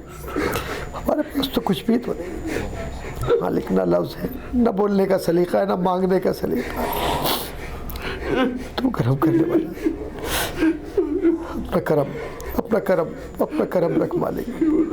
بے سہاروں کا سہارا، لاوارثوں کا وارث، ہمارا وارث تو تو ہے، لجپال تو ہے مالک، تو کرم کرنے والا، تجھے اپنے اس کرم کا واسطہ، تیری کالی کملی کا واسطہ ہے، تجھے سیدہ فاطمہ کا واسطہ ہے، تجھے اہل بیت اطہار کا، امام حسین حضرت علی کا اور نسبتوں کا واسطہ ہے، یا اللہ اس کی لاج رکھنا اور حبیب کے صدقے میں ساری مرادیں پوری فرما دے مالک۔ اے دلوں کو سنبھالنے والے، اے دلوں میں محبتوں کو پیدا کرنے والے، ہمارے گھرانوں میں محبتیں پیدا فرما، ہمارے دلوں میں محبتیں پیدا فرما، ہمارے دلوں کو یا اللہ جوڑ دے ٹوٹے ہوئے دلوں کو مالک و مولا، تیرے قرآن کے وسیلے سے، تیری قرآن کی برکت سے آج تجھ سے یہ جن کے دل جاری ہیں یا اللہ، ان کے آنسو جاری ہیں، تجھے اس کا واسطہ خدایا رحمت فرما، کرم فرما، کرم فرما، کرم فرما، کرم فرما، کرم فرما، کرم کرنے والے تو کرم کرتا ہے، تیرے دروازے سے ہٹ کر کس کے دروازے میں کہاں جائے، کس سے مانگے مالک؟ اپنا کرم کر دے مالک، کرم کر دے، دلوں کو جاری کر دے، نور دے دے، روحانیت دے دے، دلوں میں وہ محبت دے دے، مقداس دے، تو نے بلال حبشی کو عطا کی تھی، یا اللہ رحمت فرما دے۔ اے اللہ ان خالی ہاتھوں کو خالی نہ رکھنا، ان دامنوں کو خالی نہ رکھنا، اے مصطفیٰ آپ کی بارگاہ سے کوئی خالی نہیں جاتا، آپ کی بارگاہ میں ان بچوں کو، بہنوں کو، بیٹیوں کو پیش کیا ہے، الہی ان کے دامنوں کو اپنے کرم سے بھر دے، اپنے کرم سے بھر دے، اپنے کرم سے، یا اللہ، یا رحمان، یا رحمان، یا کریم، الہی رحم، الہی رحم، الہی رحم، الہی رحم، اپنی رحمتیں، اپنی رحمتیں، اپنے کرم سے مالک، تو وہ ہے جو عطا کرتا ہے تجھے مصطفیٰ کی محبتوں کے کرم سے، یا اللہ تعالیٰ ہم نے صرف ایک ہی التجا کی ہے کہ مصطفیٰ کی محبت دے دے، حضور کی محبت دے دے، آخرت میں، قبر میں، حشر میں، لواء میں حضور کی محبت عطا فرما، یا اللہ آج کی شب حضور کی زیارت نصیب فرما مالک، حضور کی زیارت، یا اللہ حضور یہاں موجود ہیں، ان کی زیارت نصیب فرما،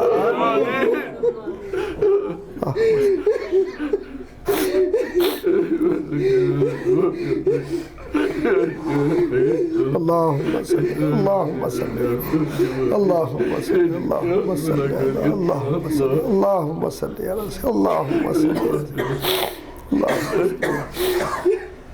اللہم صلی، اللہم صلی علی سیدنا محمد، اللہم صلی علی محمد، اللہم صلی علی محمد، اللہم صلی علی محمد، اللہم صلی علی، اللہم صلی، اللہم صلی، اغثنی یا رسول اللہ، اغثنی یا رسول اللہ، یا رسول اللہ، اغثنی یا رسول اللہ، اغثنی یا رسول، اغثنی یا رسول اللہ، اغثنی یا رسول اللہ، اغثنی یا رسول اللہ، اغثنی یا رسول اللہ، اغثنی یا رسول اللہ، اغثنی یا رسول اللہ، اغثنی یا اغثنی یا رسول اللہ، اغثنی یا رسول اللہ، اغثنی یا رسول اللہ، اغثنی یا رسول اللہ، اغثنی یا رسول اللہ، اغثنی یا رسول اللہ، اغثنی یا رسول اللہ، اغثنی یا رسول اللہ، اغثنی یا رسول اللہ، اغثنی یا رسول اللہ، اغثنی یا رسول اللہ۔ حضور کی بارگاہ میں اپنی اپنی مرادیں پیش کریں اپنے اپنے دلوں کے ساتھ، اللہم صلی علی سیدنا صلی اللہ علیہ وسلم، کرم فرما، حضور کرم، حضور کرم، حضور کرم فرما، حضور کرم، میرے آقا کرم فرما، میرے آقا کرم فرما، میرے آقا کرم فرما، کرم فرما، کرم فرما، کرم فرما، میرے آقا کرم فرما،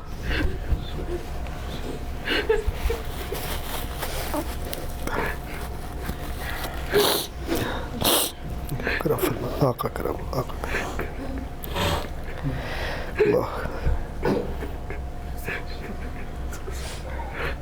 اللہم صل، اللہم صل صلی اللہ علیہ یا رسول اللہ، صلی اللہ علیہ وسلم، صلی اللہ علیہ وسلم، صلی اللہ علیہ وسلم.